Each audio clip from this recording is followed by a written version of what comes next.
Hello good afternoon.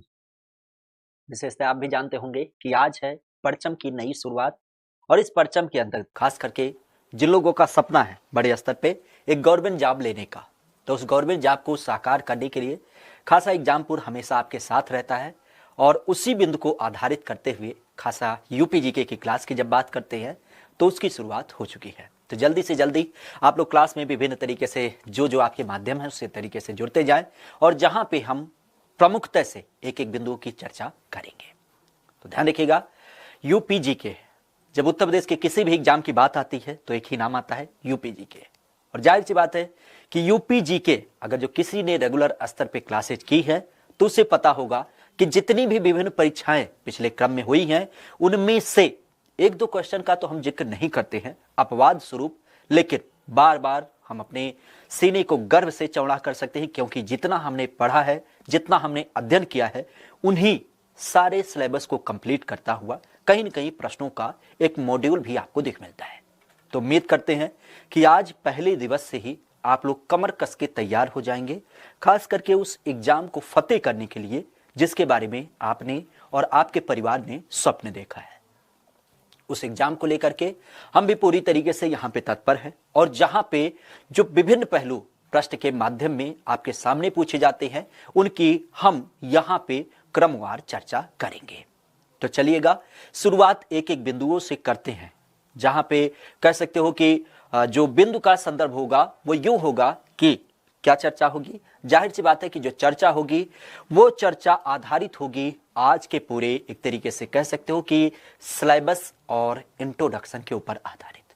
आप भी जानते हैं बहुत सारी चीजें आपने पढ़ रखी हैं, लेकिन इस पढ़ने के क्रम में अगर जो हम बात करते हैं तो इसे पढ़ने के क्रम में ही विशेषतः ध्यान रखिएगा किसको आधारित करते हुए, खासा इस बिंदु की जब बात करते हैं तो इस बिंदु को आधारित करते हुए काफी महत्वपूर्ण चीज देख मिलता है कि जो सिलेबस है आखिर उस सिलेबस में क्या पढ़ना है। क्योंकि आपने भी देखा होगा बहुत सारी आपकी कह सकते हो जो बुक शॉप होती है या किताबों की जो दुकान होती है, उन किताब की दुकान में बहुत सारी चीजें आपको देख मिलती हैं, लेकिन उन बहुत सारी चीजों को क्या आपको कैरी करना होता है? नहीं, जिस एग्जाम की आप तैयारी करते हैं केवल उसका सिलेबस देखिए, उसके प्रीवियस पेपर को देखिए और उसके हिसाब से अपने आप को प्रिपेयर करिए। तो इसी कारण से हम बार बार कहते हैं कि आज जो हम पूरा चर्चा करेंगे वो केवल सिलेबस के ऊपर और सिलेबस के साथ ही हम कौन से पाठ्यक्रम को इस अपने क्लास के अंदर समाहित करेंगे और इसके अलावा अगर जो किसी बिंदु की बात करेंगे तो थोड़ा सा इंट्रोडक्शन की बात करेंगे। क्लियर है? तो इस चीज को विशेष ध्यान रखिएगा और जितने लोगों ने परचम लिया है तो ध्यान रखिएगा आप बिल्कुल अपने जिला, जवार, क्षेत्र सब में अपने नाम का परचम लहराएंगे और खास करके अपने ही साथ अपने मम्मी पापा का भी नाम रोशन करेंगे। क्योंकि हम बार बार कहते हैं कि और अधिक ले जांच देवता इतना क्रूर नहीं है, थक्कर क्यों बैठे हो भाई, मंजिल दूर नहीं है। और उन सपने को साकार करने के लिए जो हमारे अंदर कमियां थी, जो निगेटिविटी थी, उसको दूर करके हम एक नए जोश के साथ फिर से एक नई शुरुआत करें। और ध्यान रखिएगा उस व्यक्ति को खासा जवाब देंगे जिसने हमसे बोला था तुमसे ना हो पाएगा। क्यों? क्योंकि वही तो हमारा सबसे बड़ा दुश्मन है ससुरा, बार बार बोलता है कि तुमसे ना हो पाएगा। जब हमसे ना हो पाएगा तो क्या उससे हो पाएगा? जाहिर सी बात है कि हम करके दिखाएंगे और करके जब पहुंचेंगे घर पे तो दरवाजे पे लगाएंगे डीजे और डीजे लगाने के बाद उस पड़ोसी ससुरा को जरूर बुलाएंगे, उस रिश्तेदार को बुलाएंगे, उस टोन करने वाले मित्र को बुलाएंगे जिसने हमें बार बार बोला था कि तुमसे नहीं होगा। और नागिन धुन पे जब डांस होगी बेटा तो फिर अलग ही मजा होगा। तो उन्हें बुलाएंगे खासा, लेकिन उस बिंदु को तभी हम साक्षात कर पाएंगे जब हम अपनी चीजों को, जाहिर सी बात है सफलता एक दिन में नहीं मिलती है, उसके लिए लगातार आपको परिश्रम करना पड़ता है और उस परिश्रम की शुरुआत कहीं ना कहीं हम एक एक क्रम के साथ जोड़ते हुए देखते हैं, जहां पे विभिन्न चाहे वो क्लासेज हो, चाहे टेस्ट हो, चाहे आपकी कह सकते हो जो अलग अलग बिंदु होती है उनके ऊपर आधारित चीजें होती हैं, उन सब की चर्चा की जाती है। चलिएगा शुरुआत हो ही चुकी है। आज हम प्रमुखता से अगर जो आपके संदर्भों का यहाँ पे कुछ एक परिचय करने की बात करें तो उन परिचय के अंतर्गत हम जो चीज देखेंगे वो कहीं ना कहीं आपका सिलेबस का इंट्रोडक्शन होगा। ठीक है, तो सिलेबस के रूप में अगर बात करते हैं तो सबसे महत्वपूर्ण बिंदु ध्यान रखिएगा हम किन किन चीजों के ऊपर चर्चा करेंगे। सबसे बड़ी बात यही आती है, ठीक है, सबसे बड़ी बात यही आती है कि आखिर जिस चीज के बारे में हमें पढ़ना है उसके बारे में हमें पता होना चाहिए। और पता होने के क्रम में अगर जो हम बात करें तो सबसे पहला बिंदु आता है हमारा पाठ्यक्रम क्या है। क्या है हमारा पाठ्यक्रम, क्या है हमारा सिलेबस, क्या है आखिर किन किन चीजों का हमें अध्ययन करना है, हमें किन किन चीजों का अध्ययन करना है। अगर जो इसकी बात करते हैं तो सबसे पहला बिंदु ध्यान रखिएगा, क्योंकि हम भी जानते हैं कि एक जो खटिया होता है, खटिया गांव में जानते होंगे या फिर तख्त जानते होंगे, और नहीं जानते हो तो बेड जानते होंगे, ठीक है। ये सारे मॉड्यूल होते हैं खास करके सोने बिछाने के क्रम में।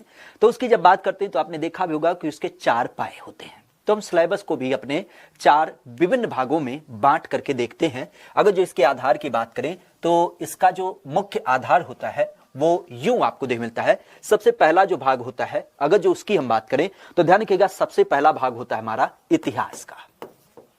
किसका? इतिहास का प्रमुखता से आपको भाग देख मिलता है। इस इतिहास की अगर बात करते हैं तो जाहिर सी बात है, अब ये जो इतिहास शब्द है, इस इतिहास में हम किसकी चर्चा करेंगे, ठीक है।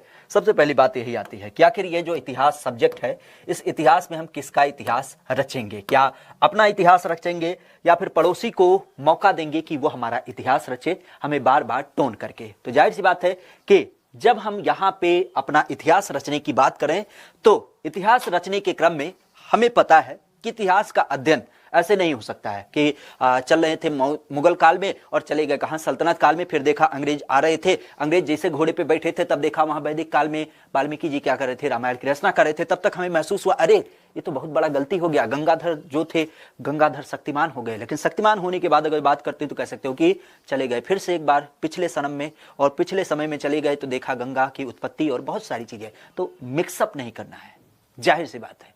सिलेबस जो आपका होना चाहिए एक डेकोरम मेंटेन होना चाहिए। आप भी जानते हैं जो विभिन्न चीजें आती हैं, जिसमें आप भी जानते हैं शुरुआती दौर की अगर बात करते हैं, जैसे कह सकते हो कि सुबह जब हम उठते हैं तो सुबह उठते ही तुरंत खाना नहीं खाने लगते हैं। क्यों? क्योंकि वो हमारे सिलेबस का हिस्सा नहीं है। क्यों?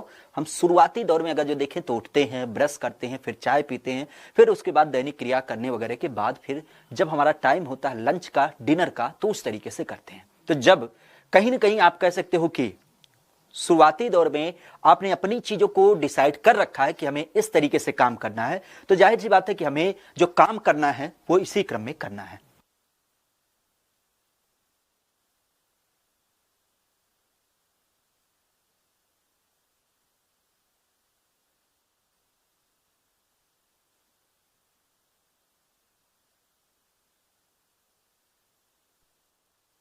तो इतिहास की अगर बात करते हैं तो इतिहास का संदर्भ ध्यान रखिएगा, सबसे महत्वपूर्ण बिंदु आता है कि हम इसमें जब इतिहास की बात करेंगे तो इससे हम क्या करेंगे, 3 अलग अलग भागों में अध्ययन करेंगे। 3 अलग अलग भाग कौन से होंगे? तो जाहिर सी बात है एक जो हमारा भाग होगा वो होगा आपके प्राचीन इतिहास का। किसका? प्राचीन इतिहास की प्रमुखता से यहां पे संकल्पना की जाएगी, यहां पे इसकी बात की जाएगी। और इसी के साथ अगर बात करें तो यहीं पर ध्यान रखिएगा, अगला जो होगा वो हो जाएगा मध्यकाल। अब आप सोच रहे होंगे कि आखिर जब हम उत्तर देश का अध्ययन कर रहे हैं तो उत्तर देश में इतिहास की क्या प्रासंगिकता, अगर जो यहां पे बात करें तो ध्यान रखिएगा, यहां पे जो हमें इतिहास का संदर्भ देख मिलता है, अगर जो उसकी बात करें तो इसका जो संदर्भ प्रमुखता से आपको देख मिलता है वो काफी महत्वपूर्ण हो जाता है। क्यों? क्योंकि आप भी जानते हैं जब आप किसी बिंदु का अध्ययन करते हैं, जैसे मान लेते हैं हम अगर जो उत्तर देश के बारे में चर्चा कर रहे हैं, ठीक है, हम अगर जो उत्तर प्रदेश के बारे में चर्चा कर रहे हैं और अगर जो हमने यहाँ पे बिंदु लिखा कि हम उत्तर प्रदेश के इतिहास की चर्चा करेंगे तो क्या इतिहास होगा? जाहिर सी बात है क्या इतिहास होगा। अब अगर हम प्राचीन इतिहास की बात करते हैं तो आप कह सकते हो कि आखिर उत्तर प्रदेश के अंतर्गत क्या होगा, उत्तर प्रदेश का इतिहास क्या होगा, आखिर हमें क्यों अध्ययन की जरूरत? तो जाहिर सी बात है आपको पता होना चाहिए कि हमारा जो प्राचीन इतिहास है, ऐसी मान्यता है कि हमारे उत्तर प्रदेश को कहीं न कहीं ब्रह्मर्षियों की देश कहा जाता था। क्या बोलता था? खास करके उत्तर प्रदेश की जब बात करते हैं तो इसको ब्रह्मर्षियों का देश कहा जाता है।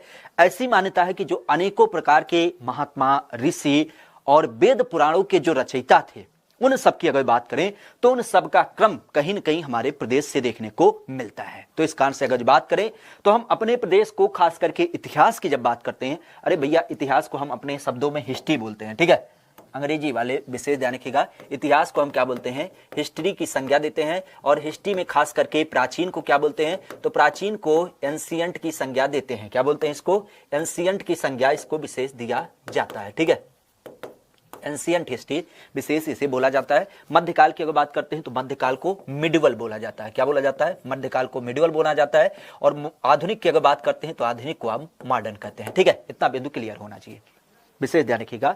खास करके हम इतिहास की चर्चा कर रहे थे, तो इतिहास का जो संदर्भ होता है वहां पे हमने चर्चा किया कि प्राचीन इतिहास। तो प्राचीन इतिहास की जब बात करते हैं तो आप भी जानते हैं कि प्राचीन इतिहास मतलब हमारे यहाँ पे वेद पुराण की संकल्पना की बात की गई। और वेद पुराण के जो रचयिता थे, जो लिखने वाले थे, इवन अगर जो बात करते हैं तो महर्षियों की देश भी आपके उत्तर देश को कहा जाता है। साथ ही साथ आप भी जानते हैं कि बहुत सारे राजघराने, बहुत सारे राजवंश, महाजनपद और कह सकते हैं कि मौर्य काल, गुप्त काल और भी जो सल्तनत काल के संबंध होते हैं, उन सबका क्रम हमारे उत्तर प्रदेश से देख मिलता है। ठीक है, अच्छा स्पीड है, चलो कोई ना, हम थोड़ा से धीरे करने की कोशिश करेंगे। हालांकि यहाँ पे अभी नोट करने की बात नहीं है, तो इस कारण से केवल बातचीत का जब नजरिया है तो इतनी स्पीड चल सकती है, क्लास में इतनी स्पीड ना मिलेगी, परेशान मत होइए। ठीक है, प्राचीन इतिहास, जहां पे हमने संदर्भ किया कि ये जो प्राचीन का इतिहास होता है उसका संदर्भ यही होता है कि हम पुरानी चीजों के सभ्यताओं को अपने प्रदेश से क्या करते हैं, जोड़ करके देखते हैं। किससे? पुरानी चीजों की जब बात करते हैं तो उन पुरानी चीजों को हम अपने प्रदेश से क्या करते हैं, जोड़ करके देखते हैं कि जैसे महाजनपद काल में क्या संदर्भ था। इसके अलावा अगर जो हम खास करके बिठूर की बात करते हैं तो बिठूर में वाल्मीकि जो आश्रम था वो किस तरीके से था। इवन अगर बात करते हैं तो वैदिक काल में हमारा क्या संदर्भ था। बौद्ध युग, जब हम बौद्ध युग की बात करते हैं तो बौद्ध युग में आपने सुना भी होगा कि बौद्ध युग का जो डेवलपमेंट हुआ था वो किस तरीके से हुआ था। तो उन सारी चीजों की जब बात करते हैं तो उन्हीं का तो अध्ययन करने के लिए हम प्राचीन इतिहास की बात कर रहे हैं। साथ ही साथ इस प्राचीन को अगर जो हम कन्वर्ट करके मध्य की तरफ बढ़ते हैं तो आप भी जानते हैं कि हमारे शासन प्रशासन का जो पूरा केंद्र बिंदु था वो चेंज होता चला गया। और चेंज होने के लिए अगर जो देखा जाए तो उसी में एक बिंदु हमें देख मिलता है, किसका? इस शासन प्रशासन के अंतर्गत मध्यकाल का। और मध्यकाल की जब बात करते हैं तो ध्यान रखिएगा, मध्यकाल के अंतर्गत, ठीक है, मध्यकाल के अंतर्गत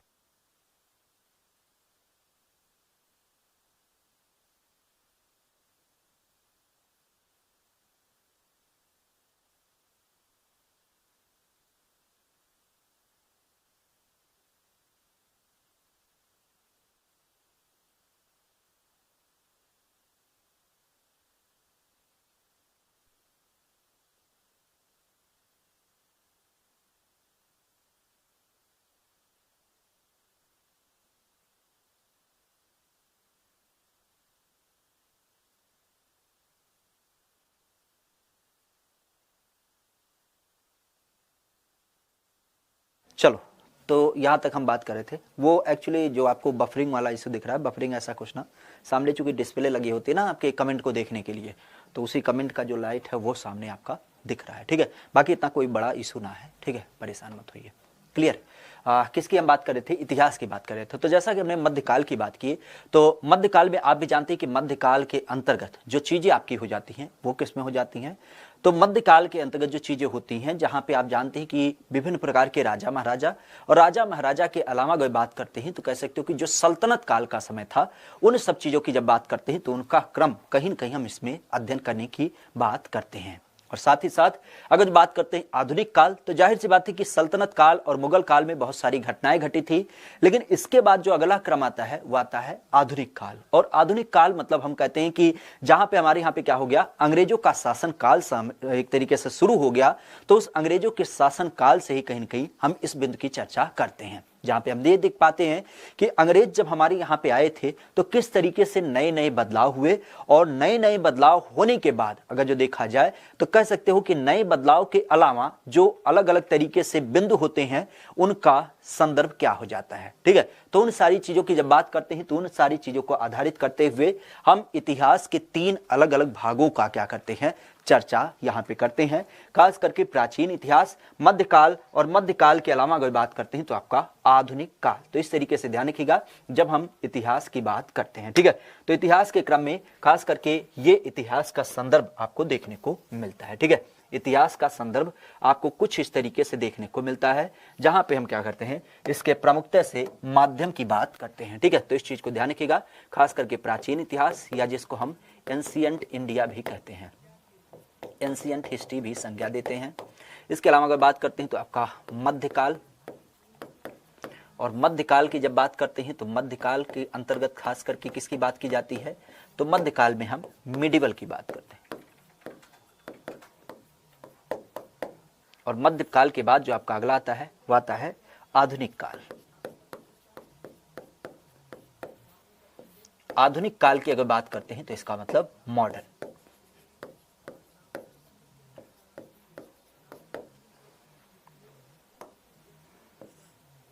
क्लियर है? तो ये बिंदु ध्यान रखिएगा। पहले पिलर के रूप में जब हम अध्ययन करते हैं तो इतिहास विषय का, और इतिहास विषय का जो आपका क्रम हो जाता है वो आपको देखने को मिलता है। ठीक है, भरोसा कर लिया है, देखते हैं सर जीवन में क्या परिवर्तन होगा। तो विशेष विश्वास ही दुनिया का सबसे प्रमुख अंग है, और अगर जो इस बिंदु पे आप आधारित है तो विश्वास ये कहीं ना कहीं आपके कह सकते हो पूरे बदलाव का एक नजरिया भी तय करेगा। ठीक है, इसके लिए बिल्कुल ना परेशान हो। रही बात आपकी क्लासेज की, तो सारी क्लासेज आपके क्रम से और विधिवत तरीके से कह सकते हो कि सबसे महत्वपूर्ण चीजें आपको देखने को मिलेंगी।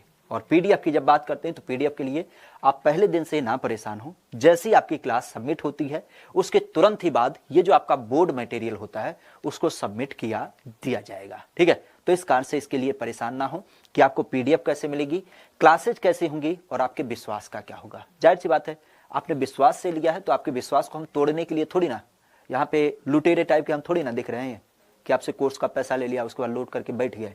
ना, अब इसके बाद हमें कोई जिम्मेदारी ना होगी। जाहिर सी बात है कि हमारा जो संदर्भ है वह यही है कि हम बड़े स्तर पे क्या करेंगे, आपकी चीज़ों को यहाँ पे एनालिसिस करेंगे और उस सिलेबस के हिसाब से हम चीज़ों की बात करेंगे। ठीक है, कोई कह रहा है कि सर मैंने आपका कोड लिया था, तो बहुत अच्छी बात है, हमारा कोड लिए थे लेकिन उससे आपको 10% का ऑफ मिला होगा। ये बिंदु पता है कि ना पता है? ठीक है, चलो हिस्ट्री की अगर बात करते हैं तो हिस्ट्री के बाद जो आपका अगला बिंदु आता है वो आता है भूगोल का। भूगोल अर्थात जिसको हम जियोग्राफी की संज्ञा देते हैं। ठीक है, भूगोल अर्थात जिसको हम जियोग्राफी की संज्ञा देते हैं। अगर इसकी बात करते हैं, नोट कैसे बनाए, परेशान ना हो, नोट बनाने के लिए हम चीजों को बता देंगे। खास करके अभी तो आप केवल क्या कर रहे हैं, जो चीजों को हमें पढ़ना है उनके बारे में चर्चा कर रहे हैं कि किस तरीके से क्या क्या चीजें हमें पढ़नी है। बाकी चीजें धीरे धीरे आपकी आती रहेंगी, तो उसके हिसाब से आप क्या करेंगे, कहीं न कहीं नोट बनाते रहेंगे। सूरज ठाकुर रिकॉर्डेड क्लासेज भी मिलेंगी। बिल्कुल, ये क्लास जब सबमिट हो जाती है तो ये क्लास आपको कह सकते हो कि आपका जब तक कोर्स होगा तब तक कहीं ना कहीं कह सकते हो कि ये क्लासेज आपको मिलेंगी। तो इसके लिए बिल्कुल ना परेशान हो। ऐसा लग रहा है कि मतलब आप लोग पहली बार आप क्लास में आए हो। ठीक है, नहीं ऐसी बात नहीं है, सबकी आज की पहली क्लास है। और ये जो कह सकते हो कि मतलब अगर जो आप चीजों को आधारित करते हैं तो इसमें कोई दिक्कत नहीं होगी। ठीक है, चलिए किसकी बात करें, हम यहाँ पे बात करें भूगोल के बारे में। भूगोल विषय की जब बात करते हैं तो भूगोल विषय के अंदर जो हम प्रमुख चीजों की चर्चा करते हैं, सबसे पहले बिंदु की अगर बात करते हैं तो सबसे पहला बिंदु जो हम आधारित करते हैं वो करते हैं अपने प्रदेश की भौगोलिक स्थिति। जाहिर सी बात है, कहीं पे अगर जो आप निवास करते हैं तो उसके क्रम में हम जो चीज का अध्ययन करते हैं वो करते हैं भौगोलिक स्थिति का क्रम। और भौगोलिक स्थिति मतलब एक तरीके से कह सकते हो कि जो हमारा जियोग्राफिकल लोकेशन होता है उसके आधार पे हम चीजों की बात करते हैं। अब एक चीज बताइए, आप भी जानते हैं कि हमारे यहाँ पे जैसे हमने उत्तर प्रदेश को बताया तो हमने ऐसे बोला, हे अनुपम सुनो सुनो सुनो, ये रहा उत्तर प्रदेश, है देखो देखो उत्तर प्रदेश। ये कौन सा तरीका हुआ? जाहिर सी बात है कि आपको उत्तर प्रदेश का अगर जो लोकेशन बताना है तो इतना बड़ा मैप होता है, आपने देखा होगा, इतना बड़ा ना होता है। ठीक है, बहुत बड़ा होता है क्योंकि पृथ्वी बहुत विशाल है। और पृथ्वी जब बहुत विशाल है तो उस पृथ्वी विशाल होने के नाते अलग अलग लोकेशन का भी संदर्भ है।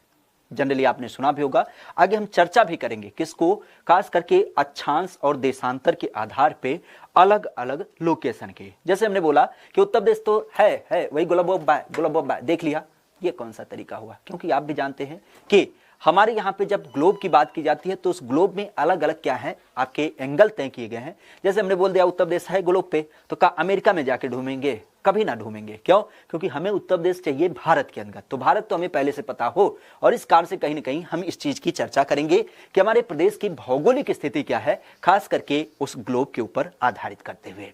ग्लोब के अलावा अगर जो बात करते हैं तो जाहिर सी बात है सामान्य तरीके से, जैसा कि ग्लोब के बाद हम अगर जो चले आए तो फिर हम आते हैं कहां तक, आपके भारत के अंतर्गत। और भारत में आप भी जानते हैं जब 28 राज्य हैं तो इन 28 राज्यों में आपका कहां पे है, 28 राज्य हैं तो इन 28 राज्यों में आपके उत्तर प्रदेश का क्रम कहां पे देखे मिलता है। तो इस कारण से हम इसकी सबसे प्रमुख चर्चा करेंगे भौगोलिक क्रम के रूप में है। और आपने सुना भी होगा भौगोलिक क्रम को आधारित करते हुए कई बार सीधा सा प्रश्न भी पूछा गया है। ठीक है, भौगोलिक के बाद अगर जो देखा जाए तो हम आगे इसके बारे में जो चर्चा करेंगे वो चर्चा करेंगे आपके प्रदेश की जलवायु या जिसे हम क्या बोलते हैं क्लाइमेट की संज्ञा देते हैं। आपने सुना भी होगा हमारे यहाँ पे जो क्लाइमेट होता है, क्लियर किसकी बात की जा रही है, हमारे यहाँ पे जो पढ़ाई जाती है बिग टू खास करके क्लाइमेट या फिर जलवायु के रूप में। आप भी जानते हैं जलवायु मतलब क्या, जलवायु मतलब यही होता है कि जहां पे हम अपने प्रदेश के पूरे इन्वायरमेंट की अध्ययन करते हैं। जनरली आप भी जानते हैं कि हमारे उत्तर प्रदेश की अगर बात करें तो उत्तर प्रदेश में 3 प्रकार की क्या होती है जलवायु का क्रम देख मिलता है, जहां पे हम मौसम जिसको हम नाम देते हैं, और इसमें आप जानते हैं कि सर्दी, गर्मी और बरसात। तो इस क्रम में अगर बात करें तो जलवायु के रूप में हम अपने प्रदेश का एक लोकेशन जानेंगे कि क्या हमारे यहाँ पे टुंडा जैसी सर्दी पड़ती है, या फिर अगर जो देखा जाए तो हमारे यहाँ पे कह सकते हो कि जो एक तरीके से जो सहारा का रेगिस्तान है उन सहारा के रेगिस्तान की तरीके से गर्मी होती है, या फिर इन दोनों का संदर्भ नहीं होता है, कुछ अलग चीज होती है। तो इस कारण से हम अपने प्रदेश के जलवायु के बारे में क्या करेंगे प्रमुखता से अध्ययन करेंगे। और जाहिर सी बात है कि जलवायु देखने के बाद हम अगला जो बिंदु उठाएंगे वो उठाएंगे मिट्टी का। आखिर हमारे प्रदेश के अंदर किस किस प्रकार की मिट्टी पाई जाती है और इसका क्या क्या संदर्भ होता है, उसको जानने के लिए हम प्रमुखता से क्या करेंगे इसका भी अध्ययन करेंगे। ठीक है, तो अगला जो हमारा बिंदु होगा वो होगा आपके प्रदेश में पाई जाने वाली मिट्टी का। और मिट्टी की जब बात करते हैं तो जाहिर सी बात है कि मिट्टी का जो संदर्भ है, क्या हमारे यहाँ पे काली मिट्टी होती है, पीली मिट्टी होती है, हरी मिट्टी होती है, गोरी मिट्टी होती है, या फिर भूरी मिट्टी होती है, और मिट्टी की खासियत क्या होती है, कौन सी मिट्टी हमारे लिए काफी महत्वपूर्ण होती है, और किस मिट्टी का जो संदर्भ है। क्योंकि मिट्टी पढ़ने का मतलब यही होता है हमारे प्रदेश में जो जनसंख्या का एक बड़ा भूभाग होता है वो कहीं न कहीं फसल उत्पादन पे डिपेंड होता है, कृषि बाड़ी से जुड़ा होता है। तो इस कारण से हम मिट्टी को महत्वपूर्ण पहलू के रूप में जानते हैं, और इसी कारण से कह सकते हो कि इस मिट्टी के बारे में हम प्रमुखतः यहाँ पे चर्चा करेंगे। मिट्टी के अलावा अगर बात करें तो जाहिर सी बात है कि अगला जो बिंदु होता है वो होता है नदी। और नदी की अगर बात करते हैं तो नदी हम क्यों जानते हैं, नदी की अगर बात करें तो ध्यान रखिएगा नदी का जो संबंध होता है वो रिवर के रूप में आपको मिलता है। और इस रिवर की जब बात करते हैं तो इस रिवर के रूप में ध्यान रखिएगा किसके रूप में, रिवर का जो संदर्भ होता है वो यूं होता है, क्योंकि जब मिट्टी की हमने बात किया और मिट्टी में फसल उत्पादन होता है तो इसके बाद अगला जो पड़ाव आता है वो आता है पीने का पानी। और पीने के पानी के अलावा सिंचाई के साधन, और सिंचाई के साधन के अलावा और भी बहुत सारी पहलुओं की जब बात करते हैं जो कि पानी के ऊपर डिपेंड रहती है। अगर जो मान लेते हैं कि हम जैसे दिल्ली शहर में रहते हैं तो दिल्ली शहर में रहते हैं लेकिन पीने का पानी कहां उपलब्ध है, आपके कह सकते हो कि गोंडा जिला में उपलब्ध है, तो गोंडा जिले में हम पीने पानी जाएंगे, ये कौन सा तर्क हुआ। पीने का पानी भी हमारा क्या हो आपके दिल्ली में ही उपलब्ध हो तब तो हम यहाँ पे रह पाएंगे। तो इसी कारण से हम देख पाते हैं कि हमारे यहाँ पे नदियों की जो बात की जाती है वो खासा पीने के पानी के अलावा बिजली बनाने के लिए, साथ ही साथ सिंचाई के साधन, इन सारी चीजों को लेकर के क्या किया जाता है आपको देखने को मिलता है। ठीक है,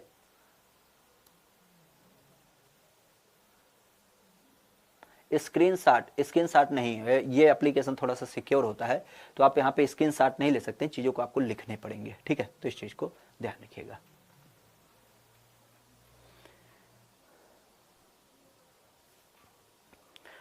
मिनी शर्मा जी, अगर जो आप इस क्लास पे विश्वास करती हैं तो जाहिर सी बात है जितने आप मान लेते हैं गलती से 1 बुक लेंगे, 2 बुक लेंगे, लेकिन हम जो यहाँ पे अध्ययन करते हैं, हम कई बार आपको इस तरीके से विश्वास दिलाने की संकल्पना भी करते हैं कि जो गवर्नमेंट के रिलेटेड आपकी वेबसाइट है उन सारी वेबसाइट से बिल्कुल अपडेटेड होते हैं। प्रकाशन विभाग की इतनी मोटी बुक आती है खास करके उत्तर प्रदेश के नाम से, उस उत्तर प्रदेश का अध्ययन करते हैं। और इसके अलावा मार्केट में जितना आपने उत्तर प्रदेश देखा होगा, ठीक है, जितनी बुक होंगी लगभग सारी हमारी रूम पे पड़ी हैं, और इसी कारण से हम सबका एनालिसिस आपके सामने देते हैं। ठीक है, तो इस कारण से आप बिल्कुल बेफिक्र होकर के इस क्लास के ऊपर डिपेंड रहिए, क्योंकि इसके अलावा शायद ही आपको कुछ मिले। हो सकता हो कि एक आध बिंदु कहीं पे छूट जाता है, लेकिन उस छूटने वाले बिंदु को भी हम क्वेश्चन के माध्यम से कवर करने की पूरी कोशिश करते हैं। ठीक है, तो इसके लिए बिल्कुल परेशान मत होइए कि आपको किसी भी बुक का संदर्भ लेना पड़ेगा। क्यों? क्योंकि समुचित मात्रा में सारी चीजें क्या होंगी यहाँ पे आपको देखने को मिल जाएंगी। ठीक है, तो इस चीज को ध्यान रखिएगा। खास करके भूगोल के क्रम में हम चर्चा करेंगे नदियों का, और नदियों के क्रम में हम खास करके इन सारी चीजों की बात करेंगे। ठीक है, तो इन सारी चीजों की बात करेंगे, विशेष ध्यान रखिएगा नदियों के क्रम में। नदियों के अलावा अगर बात करते हैं तो यहीं पे ध्यान रखिएगा अगला जो पड़ाव आता है वो आता है कृषि का। किसका? कृषि। कृषि अर्थात खास करके खेती बाड़ी की जब बात करते हैं तो खेती बाड़ी का क्रम क्या हो जाता है, तो आप भी जानते हैं कि खेती बाड़ी हमारे प्रदेश की बड़ी जनसंख्या जो होती है वो आपकी खेती बाड़ी से संबंधित होती है। बड़े स्तर पर अगर जो देखा जाए तो 59.3%, कितना 59.3% लोगों की जब बात करते हैं तो उनका जीविका इसी के ऊपर आधारित होता है। तो इस खेती बाड़ी के रूप में हम प्रमुखता से चर्चा करेंगे। अपने प्रदेश में जो उत्पादित की जाने वाली प्रमुख फसलें होती हैं और प्रमुख फसलों के अलावा अगर बात करते हैं, आपने अक्सर देखा होगा क्वेश्चन के रूप में पूछा जाता है, नगदी फसल किसे कहते हैं, रेशे वाली फसल किसे कहते हैं, या फिर कह सकते हो कि खाद्य फसलें किसे कहते हैं, तिलहन क्रांति का संबंध किससे है, नॉरिन 10 एक आपकी जो कह सकते हो क्वालिटी होती है वो किसका होता है, सोनालिका किस एक धान्य फसल का किस्म है। तो इन सारी चीजों की जब बात करते हैं तो उन सबका हम बड़े स्तर पे फसल के संबंधित आपकी क्रम और क्रम के अलावा कब इसको लगाया जाता है, कौन कौन सी फसल कहां कहां पे लगाई जाती है और कौन कौन सी किस्में आपके प्रदेश में बड़े स्तर पे लगाई जाती हैं, किस किस्म की खासियत क्या है। जैसे अगर जो हम आम्रपाली की बात करें तो आम्रपाली क्या है, आम्रपाली आम का किस्म होता है। इसी तरीके से अगर हम बात करें किसका, जया का, तो जया क्या होता है, जया आपके धान का किस्म होता है। तो इस कारण से हम अलग अलग सूक्ष्म पहलुओं का अध्ययन यहाँ पे बड़े स्तर पे करेंगे। और इसके अलावा चूंकि खेतीबाड़ी हमारे प्रदेश की एक तरीके से कह सकते हो रीढ़ होती है, कृषि प्रधान एक तरीके से राज्य है, तो इस कारण से खेतीबाड़ी से संबंधित जो आपके अलग अलग संस्थान है, जैसे हमारे यहाँ पे खेतीबाड़ी से संबंधित संस्थान आप देख सकते हैं कि दलहन शोध संस्थान कानपुर में स्थित है, साग सब्जी शोध संस्थान आपके बनारस में स्थित है। इसी तरीके से अगर बात करते हैं तो आपका जो पशु जैविका संस्थान होता है, अगर जो उसकी बात करते हैं तो उसका भी क्रम आपको मिलता है। तो खेतीबाड़ी से संबंधित रिलेटेड जो संस्थान हो गए या फिर आपके खेतीबाड़ी से ही संबंधित जो कह सकते हो कृषि विश्वविद्यालय हैं, उनकी भी प्रमुखता से क्या होगी यहां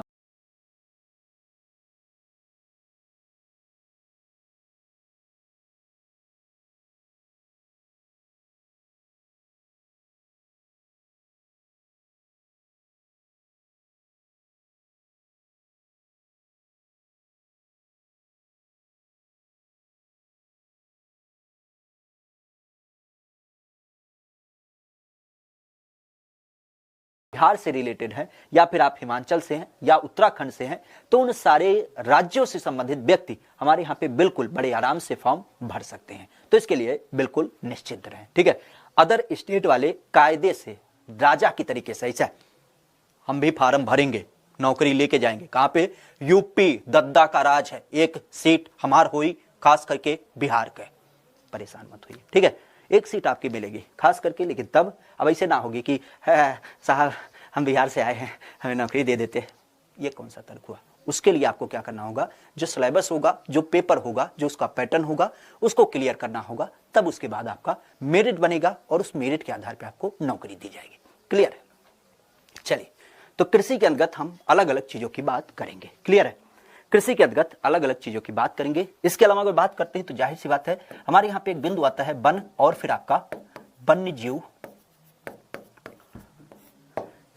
वन और वन्य जीव। वन और वन्य जीव की जब बात करते हैं तो जाहिर सी बात है कि जब हम खेती बाड़ी और नदी और फिर मिट्टी के अध्ययन करते हैं तो जाहिर सी बात है कि हमारे यहाँ पे जब इन्हीं का संदर्भ आगे बढ़ता है तो उस क्रम में आपको जो मिलता है वन और वन्य जीव। चूंकि आप भी जानते हैं कि जब हम किसी बेसिक चीज का अध्ययन करते हैं तो उस बेसिक चीज के अंतर्गत हमें जो अध्ययन करने का प्रमुख संदर्भ होता है वो यूं होता है कि हमारे यहाँ पे प्राकृतिक संसाधन कौन कौन से हैं, और उस प्राकृतिक संसाधन की जब बात करते हैं तो उस प्राकृतिक संसाधन के स्वरूप में आज के रूप में, हालांकि आज तो आप जानते हैं कि पुराने समय में जो मनुष्य था वो जंगलों में निवास करता था, उसकी जीविका, उसके सारे संसाधन उसी पे डिपेंड थे। और आप भी जानते हैं कि आज अगर जो वर्षा का स्वरूप होता है वो केवल वनों के द्वारा ही होता है, क्योंकि इसके द्वारा वाष्पोत्सर्जन और फिर बारिश बनना, मौसम का चलना, साथ ही साथ जंगली जीवों का निवास करना, खेतीबाड़ी से संबंधित आपके प्रमुख बिंदु। इसके अलावा वन्य जीवों की जब बात करते हैं जो हमारे इन्वायरमेंट के लिए खाद्य श्रृंखला का एक प्रमुख अंग होते हैं, तो इस कारण से ये हमारी प्रदेश की एक महत्वपूर्ण संपत्ति मानी जाती है और इसका भी अध्ययन हम क्या करते हैं यहाँ पे बड़े स्तर पे करते हैं।